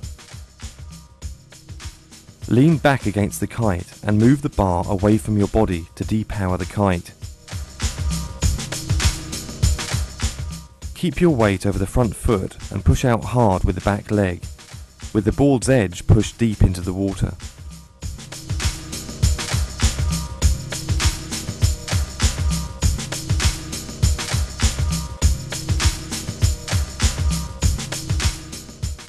The object is to quickly kill your speed, and as a result the kite will continue to fly fast and rush to the front of the wind window.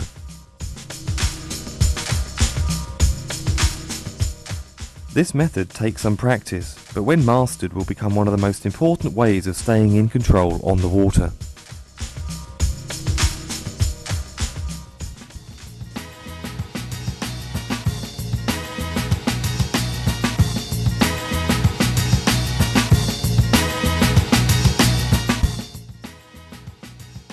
We all have to come in off the water at some point, and doing so by charging the beach at full speed will not only endanger yourself, but also everyone else. First, use the techniques we've just shown you to slow down some distance from the beach. Then you have two options. Get off the board in deep water and body drag in, allowing you to avoid any obstacles in the shallow water. Alternatively, cruise in slowly to shallow water and stop, then step off the board. The key, as always, is to stay in control of your kite at all times.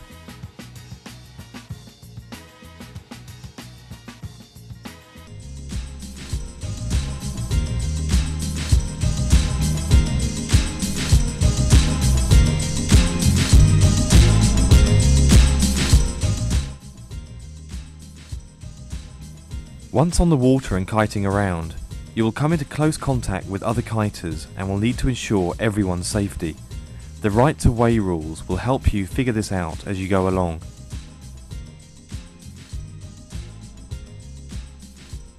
If you have the right of way, then that means you should hold your course and let the other rider move out of your path.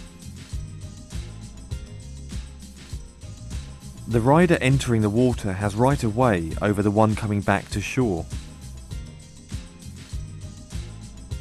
When two riders converge on opposite tacks, the rider on port, having his left hand forward, must give right of way and pass downwind of the other rider.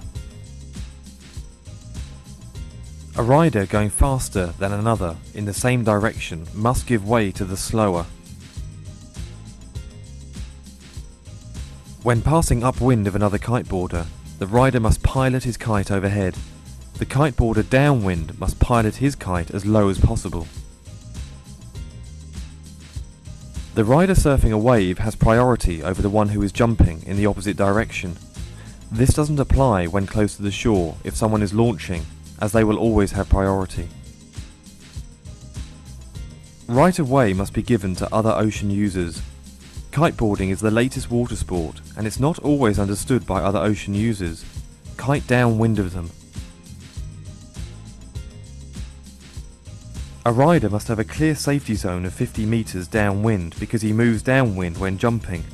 Also, keep a 30 meter safety zone upwind if you intend to jump or are not completely in control, so that you can bring your kite up above your head without fear of a rider upwind having their kite over you.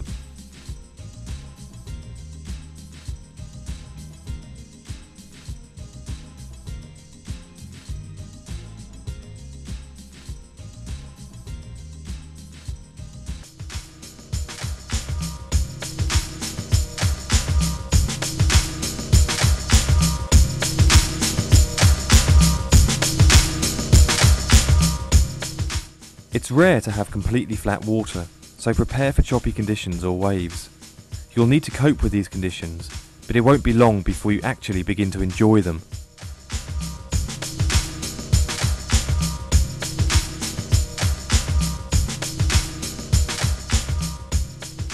Your legs are the suspension, so try to keep your upper body stable, following the water using your legs.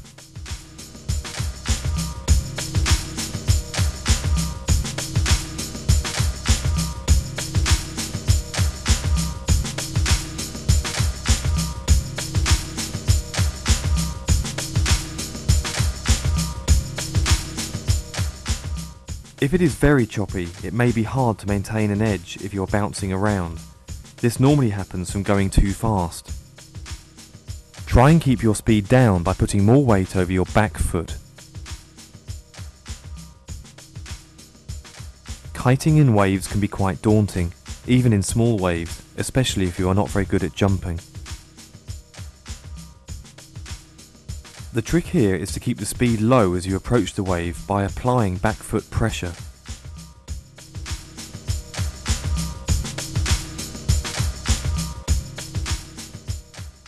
As you reach the wave, allow your legs to be your suspension, pulling them up towards your chest and moving your kite slightly higher. As you go over the top, extend your legs and allow the board to roll over the wave. Apply front foot pressure and pilot the kite lower.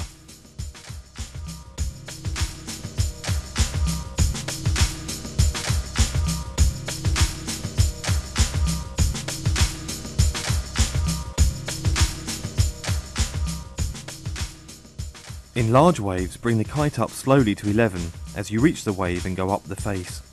This will take the weight off the board as you float over the wave, rather than getting pulled straight through it. It's easier to get over unbroken waves, so use toe side edging to bear off downwind to escape the white water.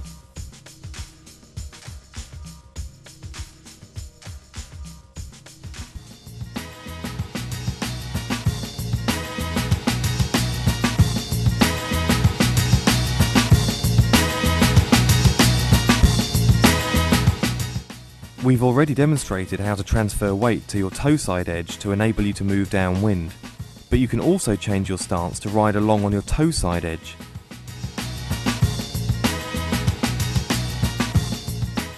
Riding toe side, or switch, is a great feeling in itself, but will also help you with carving turns, riding waves, and landing jumps.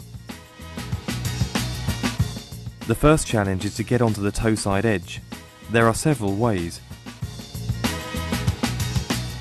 Sliding the board. Ride along as normal on the hillside edge. Transfer your weight to the front foot and push out with the back foot to slide the back of the board out.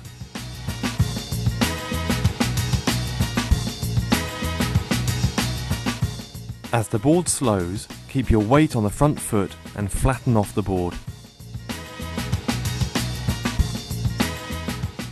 As the back of the board starts to move round, your front foot now becomes your back foot, and you keep it bent, applying toe side pressure and pull the leg under your body.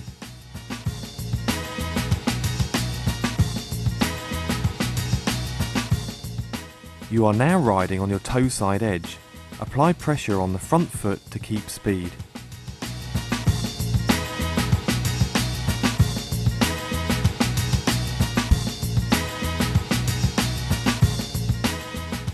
Hop.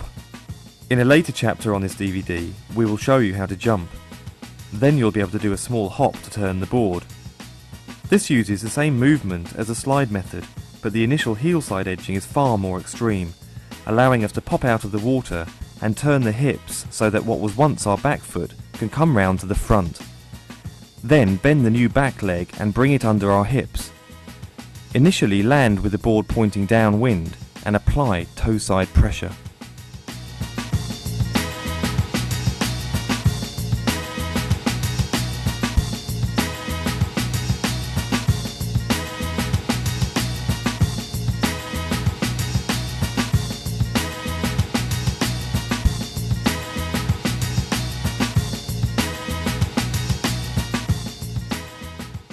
Water start.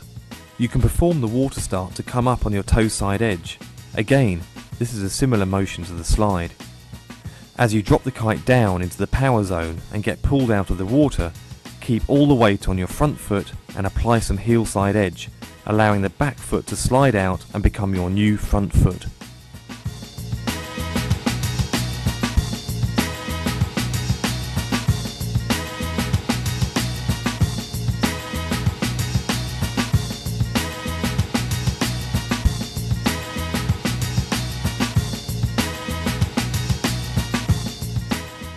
You can also get to toe side by performing a carving turn.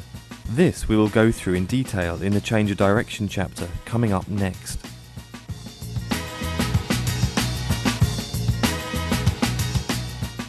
Once on your toe side, you will probably find it hard to maintain your edge and fall into the water. Here are some tips that will help you get used to this new way of edging.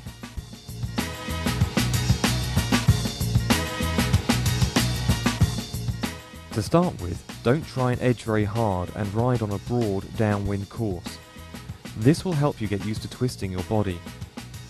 When first learning to go toe side, you'll probably end up losing a lot of ground downwind. So try and ride upwind beforehand, or try this out on a downwinder.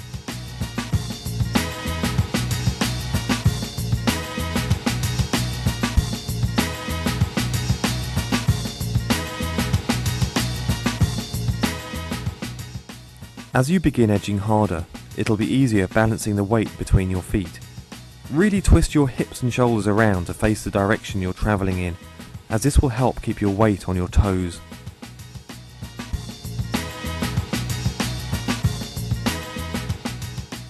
As you become more confident, you'll be able to apply more pressure to the front foot and gain more speed.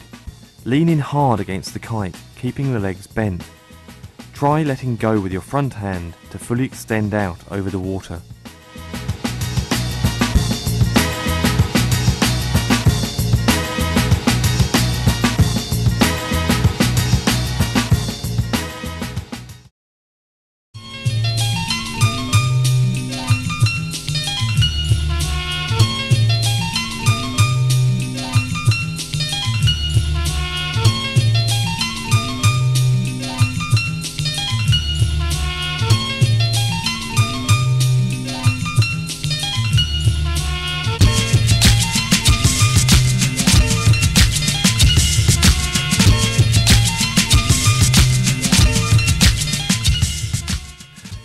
It almost goes without saying that once you take to the open water, one of the most useful manoeuvres to master will be change of direction. Once you head off, you're going to have to turn around at some point, so a great deal of time will be saved by not falling into the water and having to force yourself around. There is a much better way of doing it, and in this section we'll teach you 3 of the best ways to change your direction with style and without getting wet. Achieving this will require the coordination of your kite and board, but once it's been mastered, you'll be rewarded by being able to stay upwind with much greater ease. You must always look behind you before trying to change direction. Doing so will ensure that no one else is too close and avoid the possibility of collision. Look downwind to make sure you will not run into someone else. Check that anyone upwind of you is far enough away that you can bring your kite up to 12 without interfering with their kite.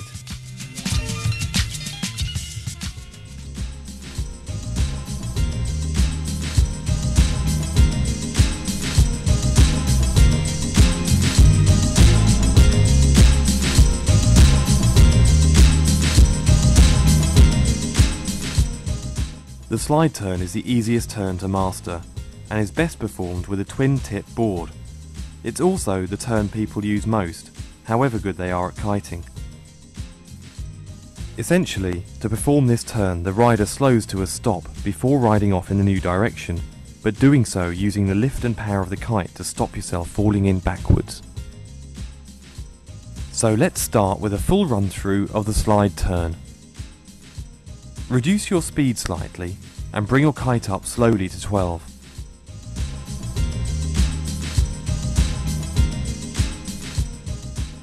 At the same time, stretch out your back leg and engage the heel side edge. The board will skid a little and shift slightly upwind.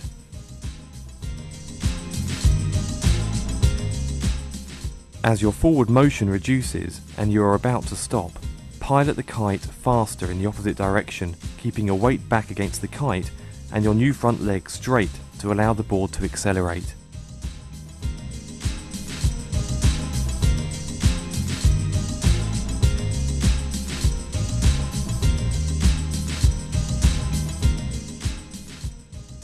Bend your back leg and engage the edge as soon as you are settled in the new direction.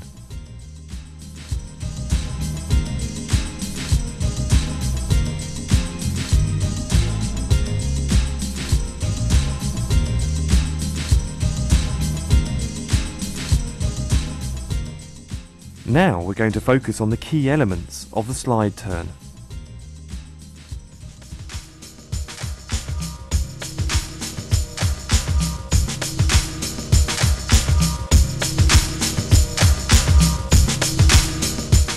Let's start by looking at the motion of the kite during the turn. There are two distinct movements of the kite: join the entry to the turn and join the exit.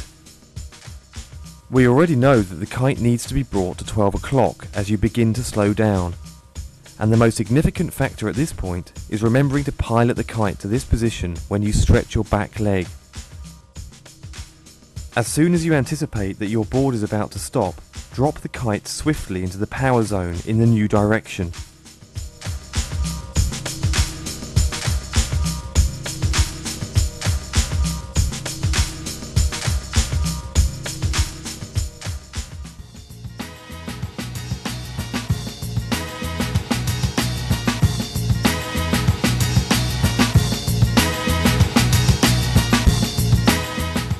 The trick to mastering the slide turn is to focus on the balance between your feet.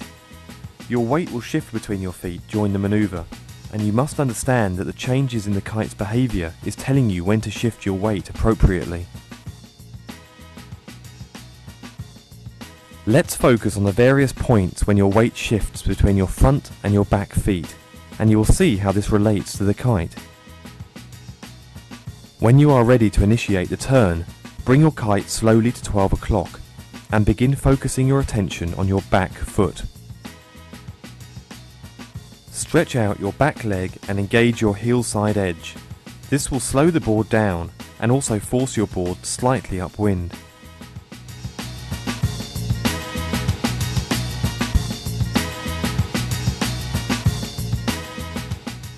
As you come to a standstill, your weight transfers to your new back foot and your body will turn to face the new direction. This change in your body's stance and balance is in preparation for the pull of your kite as it drops into the wind window.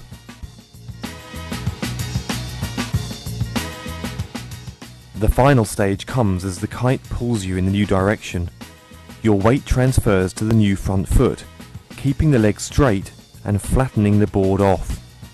This encourages the board to accelerate in the new direction.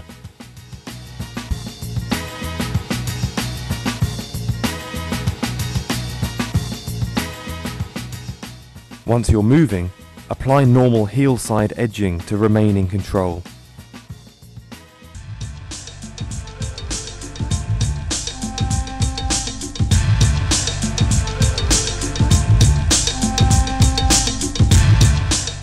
When you first try this manoeuvre, you'll almost certainly fall in backwards as you come to a standstill. This is a very common mistake and easy to rectify. The reason it happens is due to incorrect piloting of the kite by bringing it up too slowly to 12 o'clock or not dropping it into the power zone quickly enough. You will only need slight increases in the speed of your kite handling to stop yourself from falling backwards.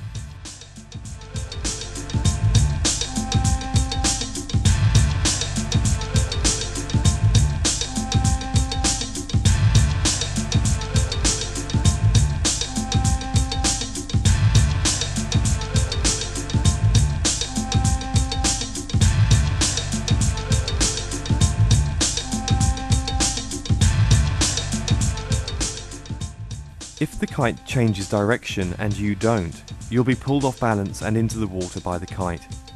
A good gauge is whether you are having difficulty keeping your legs bent as you make the turn. If this happens, reduce your speed by edging harder into the turn.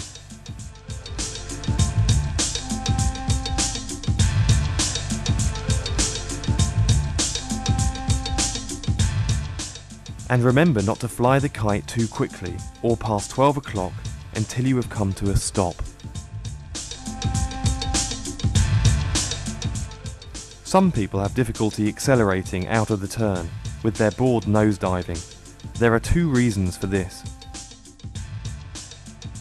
The first is when too much weight is put onto the new front foot, or weight is transferred too soon in the process. Remember not to put your weight onto the new front foot until you feel the first pull of the kite.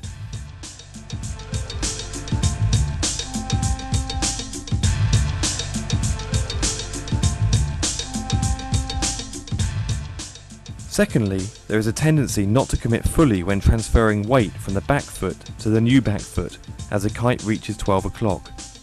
In this case, you will remain off balance throughout the manoeuvre and be pulled straight over as the kite begins to pull.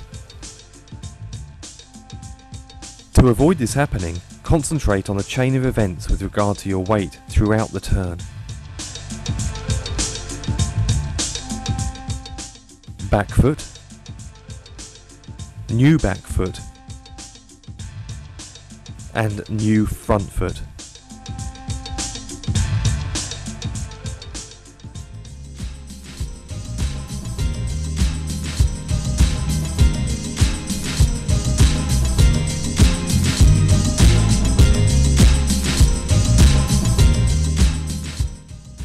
Mastering the slide turn is a crucial stage in your kitesurfing development and will be useful to you whatever level of proficiency you reach. But in order to further explore the freedom that kitesurfing offers, we're going to learn a turning manoeuvre that enables you to turn without the need to stop midway through. The carving turn is the next step and offers you the opportunity to maintain the speed of your board throughout the turn, a factor that will add greatly to the exhilaration and excitement of the kiting experience. So let's start with a full run through of the carving turn from heel side to toe side. To start with, reduce your speed. Eventually you will be able to do this with more speed, but for this you'll need more practice. Push out with your back leg to engage the heel side edge and reduce your speed.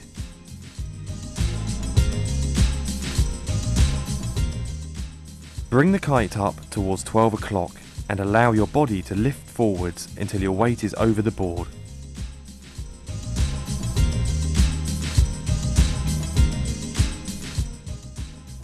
When the kite reaches 12, put pressure on the toe side edge as you continue to steer the kite into the new direction.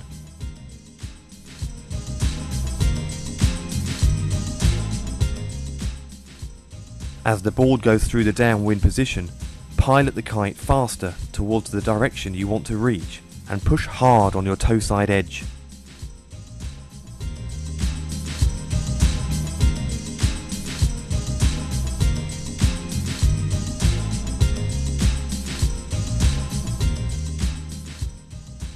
Now you can continue riding toe side or move your board round to the heel side position.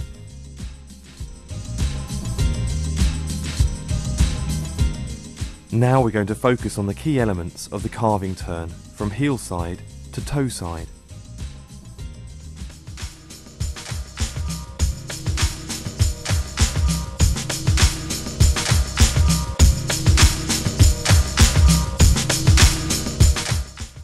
The kite moves fluidly throughout this manoeuvre, and as with the sliding turn, the coordination between the kite movements and the board are critical. In the initial stages of the turn, you will need to bring your kite slowly up to 12 o'clock.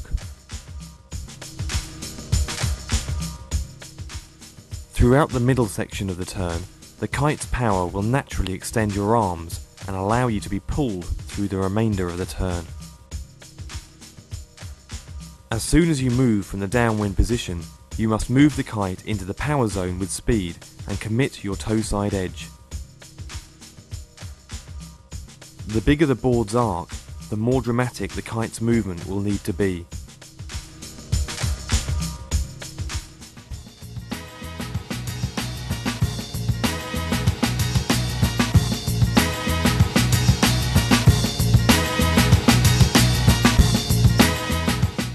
Essential to the carving turn is a smooth transition from heel side to toe side edge, keeping your body balanced against your kite throughout the turn. As you approach the turn, edge hard to reduce your speed. The kite will need to be moving towards 12 o'clock at this point. As the kite lifts your weight, allow yourself to be pulled forwards, transferring weight onto your toe side edge and the back foot.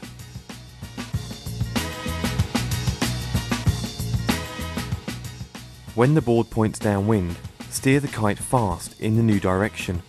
As you feel the pull, bend your legs and push hard with the toe side edge.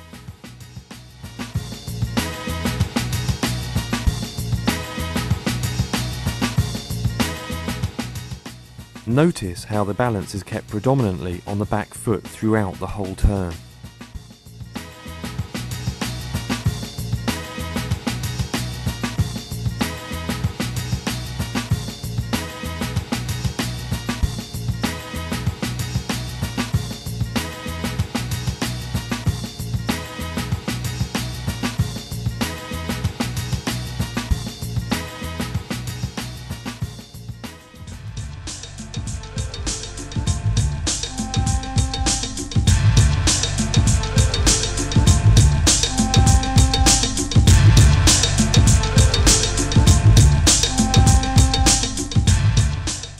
All too frequently, people lose power and stall, sinking in the water. This is normally caused because the kite has been piloted without enough power in the new direction, or because you didn't carve fast enough to keep up with the kite. This results in the kite losing all its power at the edge of the wind window.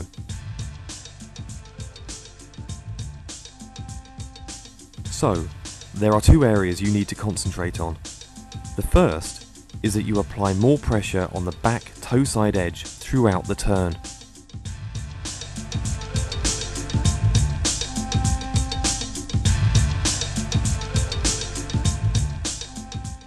The second is to ensure that you keep your weight against the kite, so that you are controlling the kite rather than it pulling you off balance.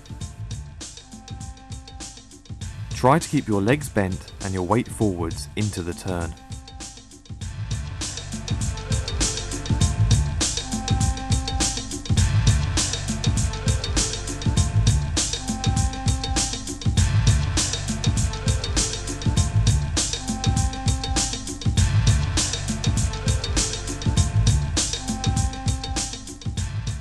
If you end up kiting downwind with the kite above you, it means that you have failed to commit to the final section of the turn with enough conviction.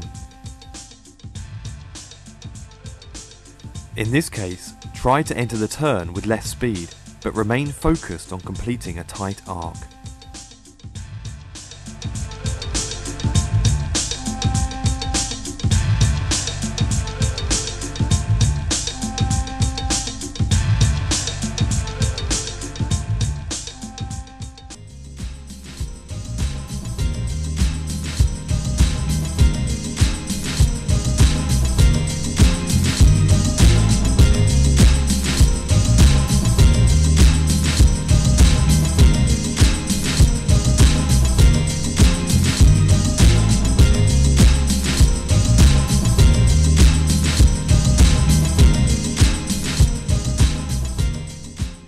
In many ways, this is similar to the last manoeuvre, but because we're carving through the main section of the turn on the heel side, it can be carried out with greater speed and fluidity.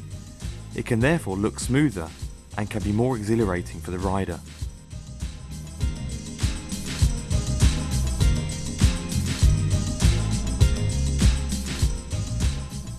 You will need to be able to ride comfortably on your toe side before attempting this manoeuvre. So let's start with a full run through of the carving turn from toe side to heel side. Ride toe side with a moderate speed and your kite at 10 to 11. Slowly bring your kite up to 12. As you do this, come off your toe side edge, applying light pressure to your heel side edge.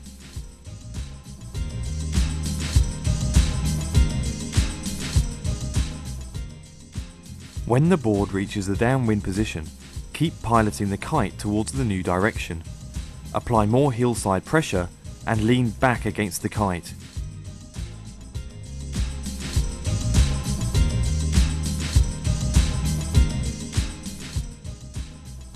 Continue to apply pressure to your back foot and heel side edge as the kite powers through the wind window.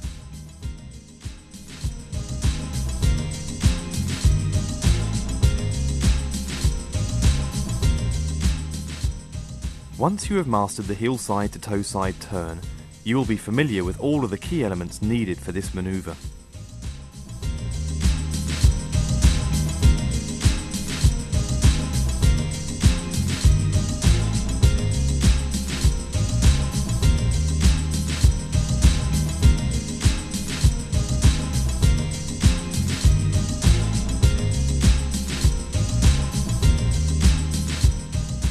Once you've mastered turning, you'll be keen to make the turns more adventurous. Introduce more speed by using exaggerated movements of the kite and committing to harder edging.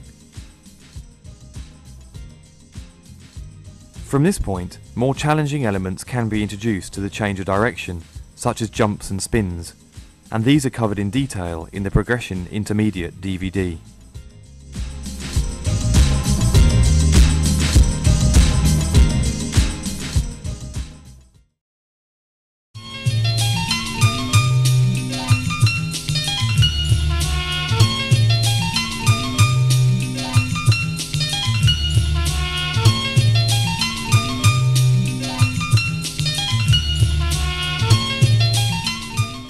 Most people say that the sense of freedom they get from jumping and flying through the air is the best part of kite surfing.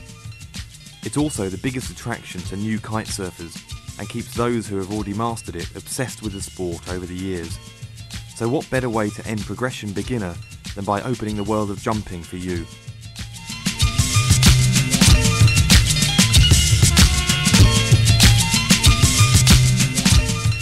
But jumping can often be confusing for inexperienced kite surfers, as it is the power and lift from the kite that allows us to jump, and not necessarily a wave or a ramp.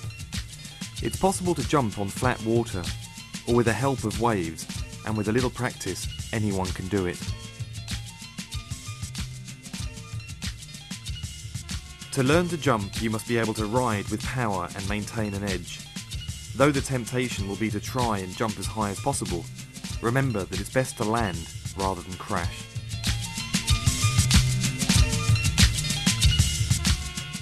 Jumping involves you leaving the water and flying downwind, so be sure you've got enough space downwind. Don't jump close to the beach. Don't jump when you are upwind of other kiters. And don't jump if you have a kiter close behind you. So always look behind you before jumping.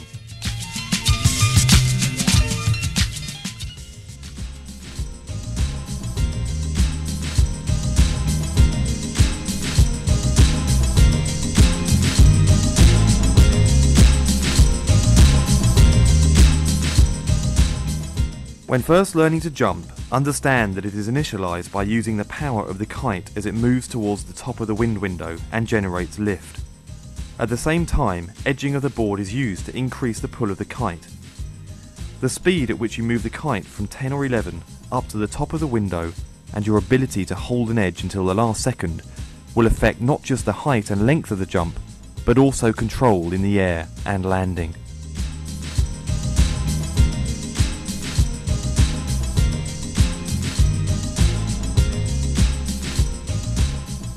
So let's start with a run-through of your first jump. Here we will only be using small movements of the kite to avoid getting into too much trouble. The next progression will use more extreme movements of the kite, allowing some real height.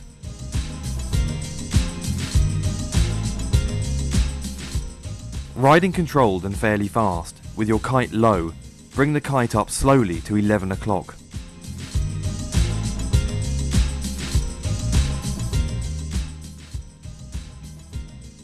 Edge hard on your heel side, and at the same time pull with your back hand to pilot the kite up to 12.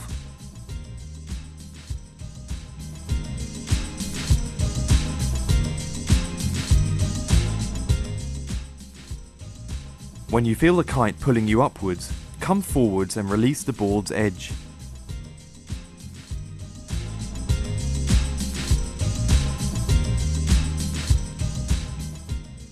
Let your weight hang from the kite through the harness.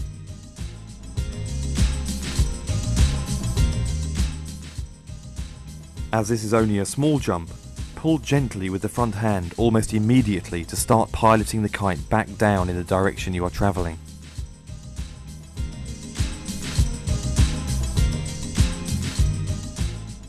As you come into land, extend both of your legs.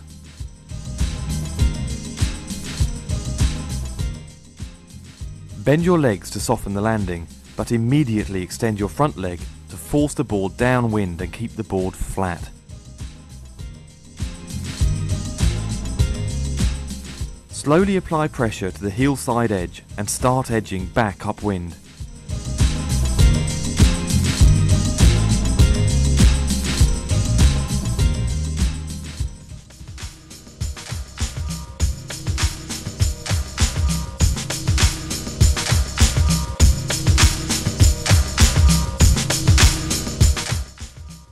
The use of the kite in this initial progression of the jump is very important.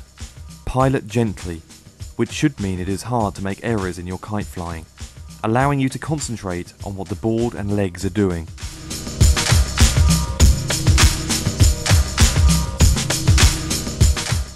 Initially, move the kite slowly to 11 o'clock and then move quickly up to 12.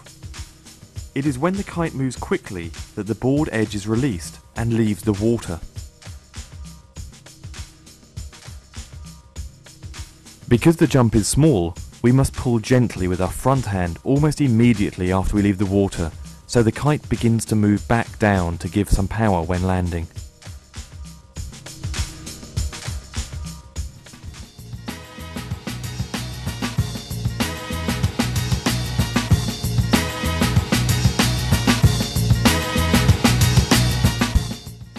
Here, we will concentrate on the legs and board technique. In this progression, you will learn the feeling of when to release the edge and push with your legs. This becomes crucial when we introduce the power and lift from the kite in the next progression. You need to make sure that you are edging hard as you fly the kite upwards to 12.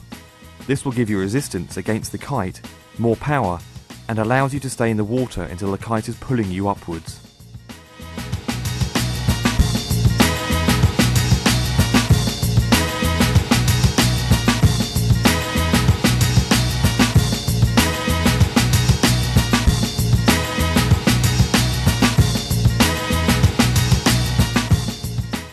The second key area is join landing. You need to make sure the board points downwind as you land. Do this by keeping your body up over the board, with your back leg bent and your front leg straight to flatten the board.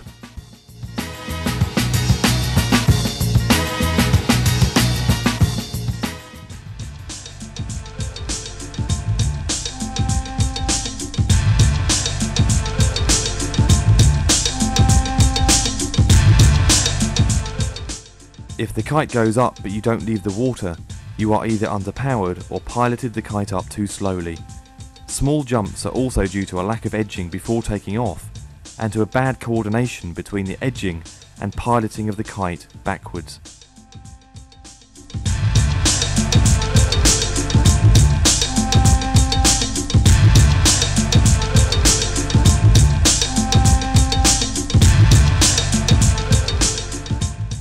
When you land, you fall in backwards and the kite falls out of the sky. It means you are not piloting the kite correctly. You must pilot the kite more firmly forward to bring it back to a power position before landing.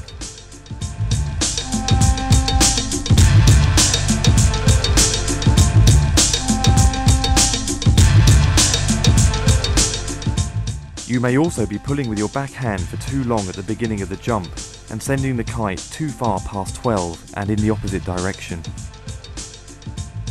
Do not let the kite go back past 12 o'clock. When you spin under the kite while taking off, it means you are probably pushing too hard on the back heel side edge at takeoff. Ensure you keep the weight balanced between both feet as the kite lifts.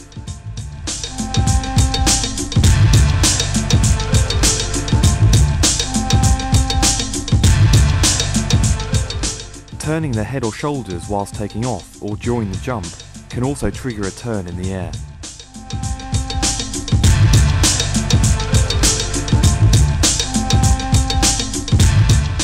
When you land and the board skids on one edge, making you fall backwards, it means you are landing with the board perpendicular to the wind or even upwind. You must direct the board downwind when coming in to land. Do this by pulling the back leg up under your hips and pushing your front leg forwards. Landing this way allows you to land with stability and ease, and also lose the speed you gained during the descent. Sometimes you will go fast, but not high. Your board is aimed too downwind before the launch.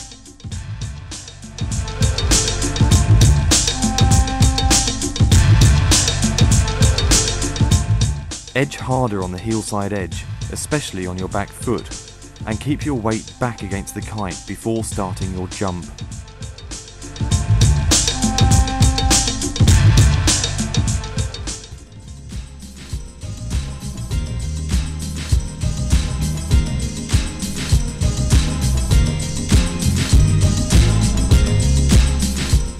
Once you are able to hold the edge until the kite is pulling upwards, you are ready to start using more extreme movements of the kite.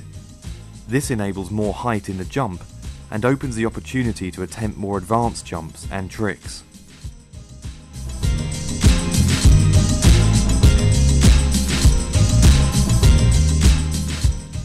So let's run through the second jump progression using the full power of the kite.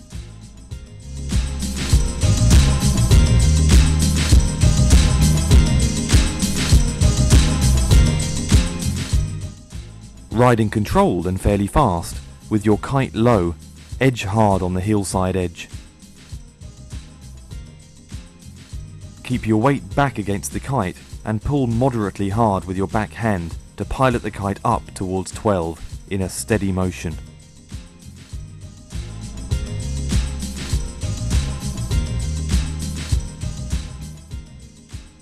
When you feel the kite pulling upwards, come forwards to release the edge, allowing the kite to lift you up.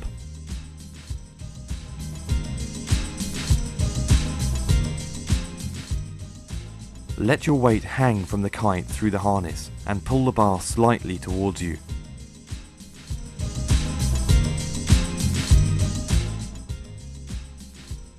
Pilot the kite slightly past 12 before balancing the kite in the sky. Keep it there until you start to fall.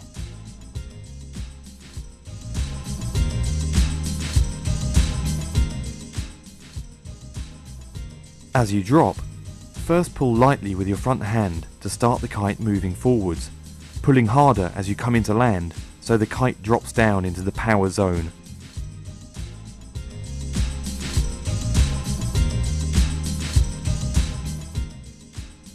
Keep your back leg bent, but straighten the front leg to point the board downwind.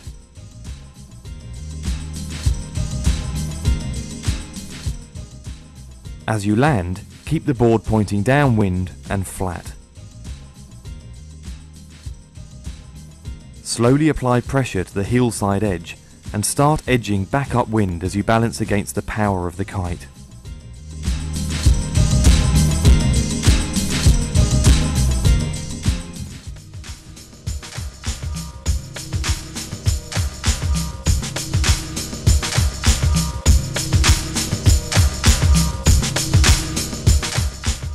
During the launch, you are piloting the kite from 10 through to 1 or 2, through to 11. During this time, make sure the kite doesn't go too far to the other side of the window. Overflying the kite would not allow you to pilot it back for landing and lead to a crash.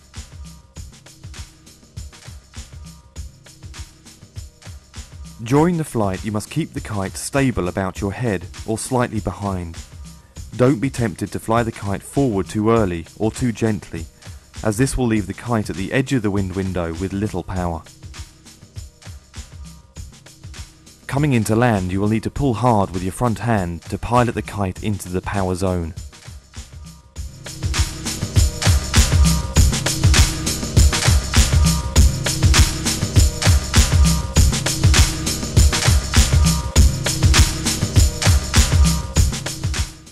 This will ensure you have power in the kite and enough speed to keep you planing on your board after landing, which in turn will give you a softer landing.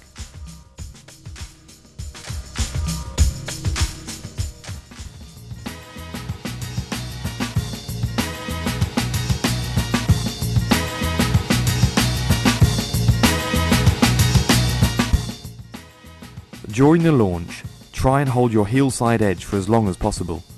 This will enable a higher rather than longer jump. Do not be tempted to initiate the jump because of the increase in pull as the kite rises. You must wait for the upward lift rather than the sideways pull.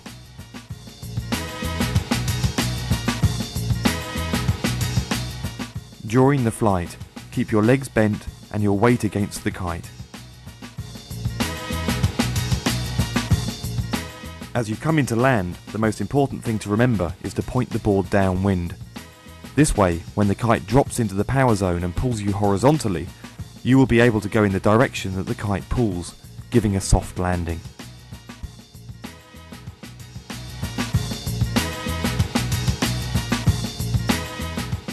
Keep the back leg pulled under your hips and the front leg straightened to point downwind.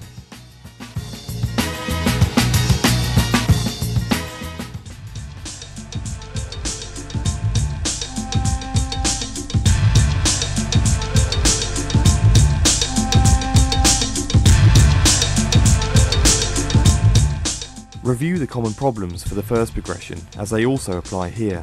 However, the results are normally exaggerated due to the larger kite movements during the launch and landing.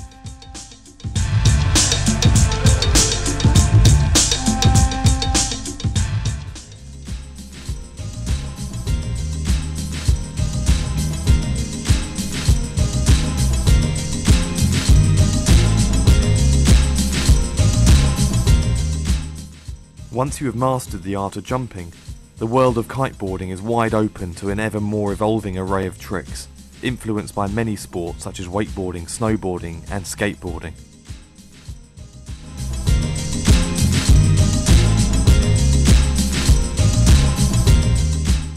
To start with, try some simple tricks which will help you with your kite flying and control during the jumps.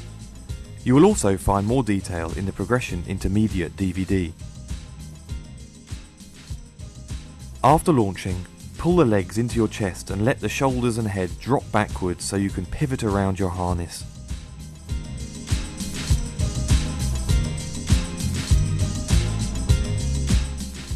Stretch out the legs so they are pointing up into the air.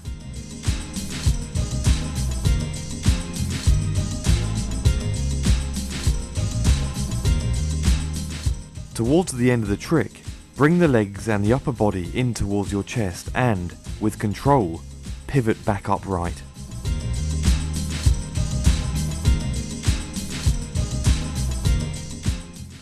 Don't let your body swing back into the normal position, as it will put you off balance for landing. If you managed a big jump, you can also let go of the bar when you are upside down. This trick is called a dead man and gives you a great view of the world, upside down. Just remember to increase the kite power before jumping and to grab the bar and get yourself back into position for landing.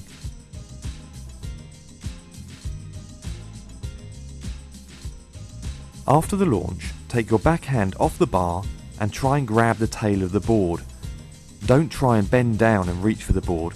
Pull your legs up to your chest and bring the board to your hand.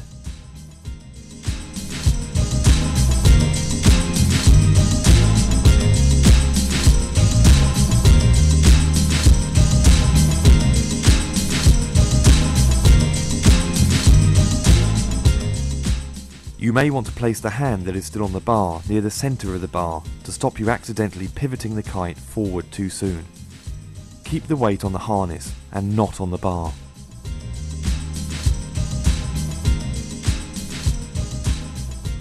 Once you can comfortably grab the tail, try grabbing other parts of the board. Grabbing the board on the toe side edge between your feet is called an indie grab and will take more of a stretch.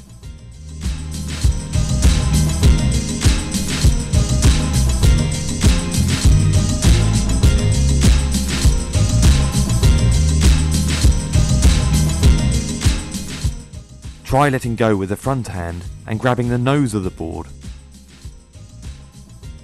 Board grabs are an elemental part of kitesurfing tricks and can be combined with other tricks to make them more difficult and stylish.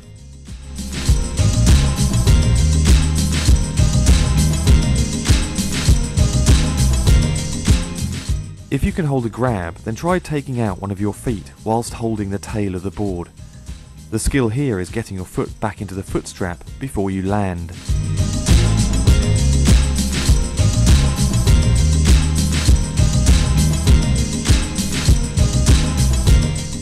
Remember to pull your legs in close to your chest to stabilise and get the foot strap close to your foot.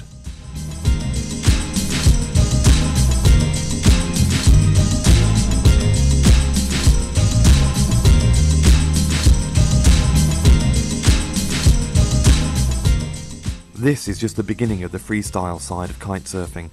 Your next steps will involve learning to spin backwards and forwards under the kite. When you are ready for these tricks, all you need to master them is found within the Progression Intermediate DVD.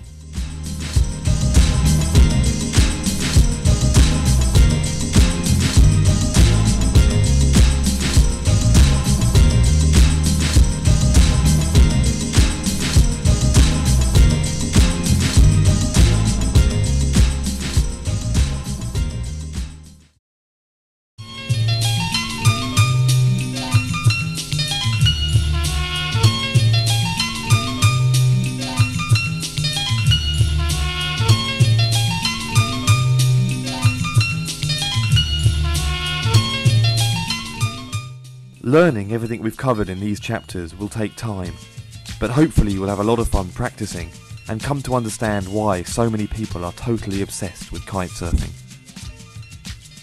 At this point, you should be confident in your ability to kitesurf safely, but be relaxed enough to simply have a great time on the water. We hope you found this DVD helpful. Fat Sand Productions and the IKO are always keen to get your feedback so we can continue to make DVDs you want to see. So please visit www.fatsand.com/feedback and tell us what you think about kiteboarding progression beginner.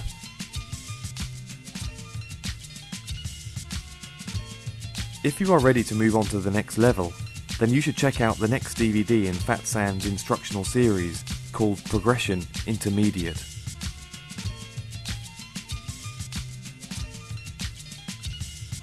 This guides you through the more advanced stages of jumping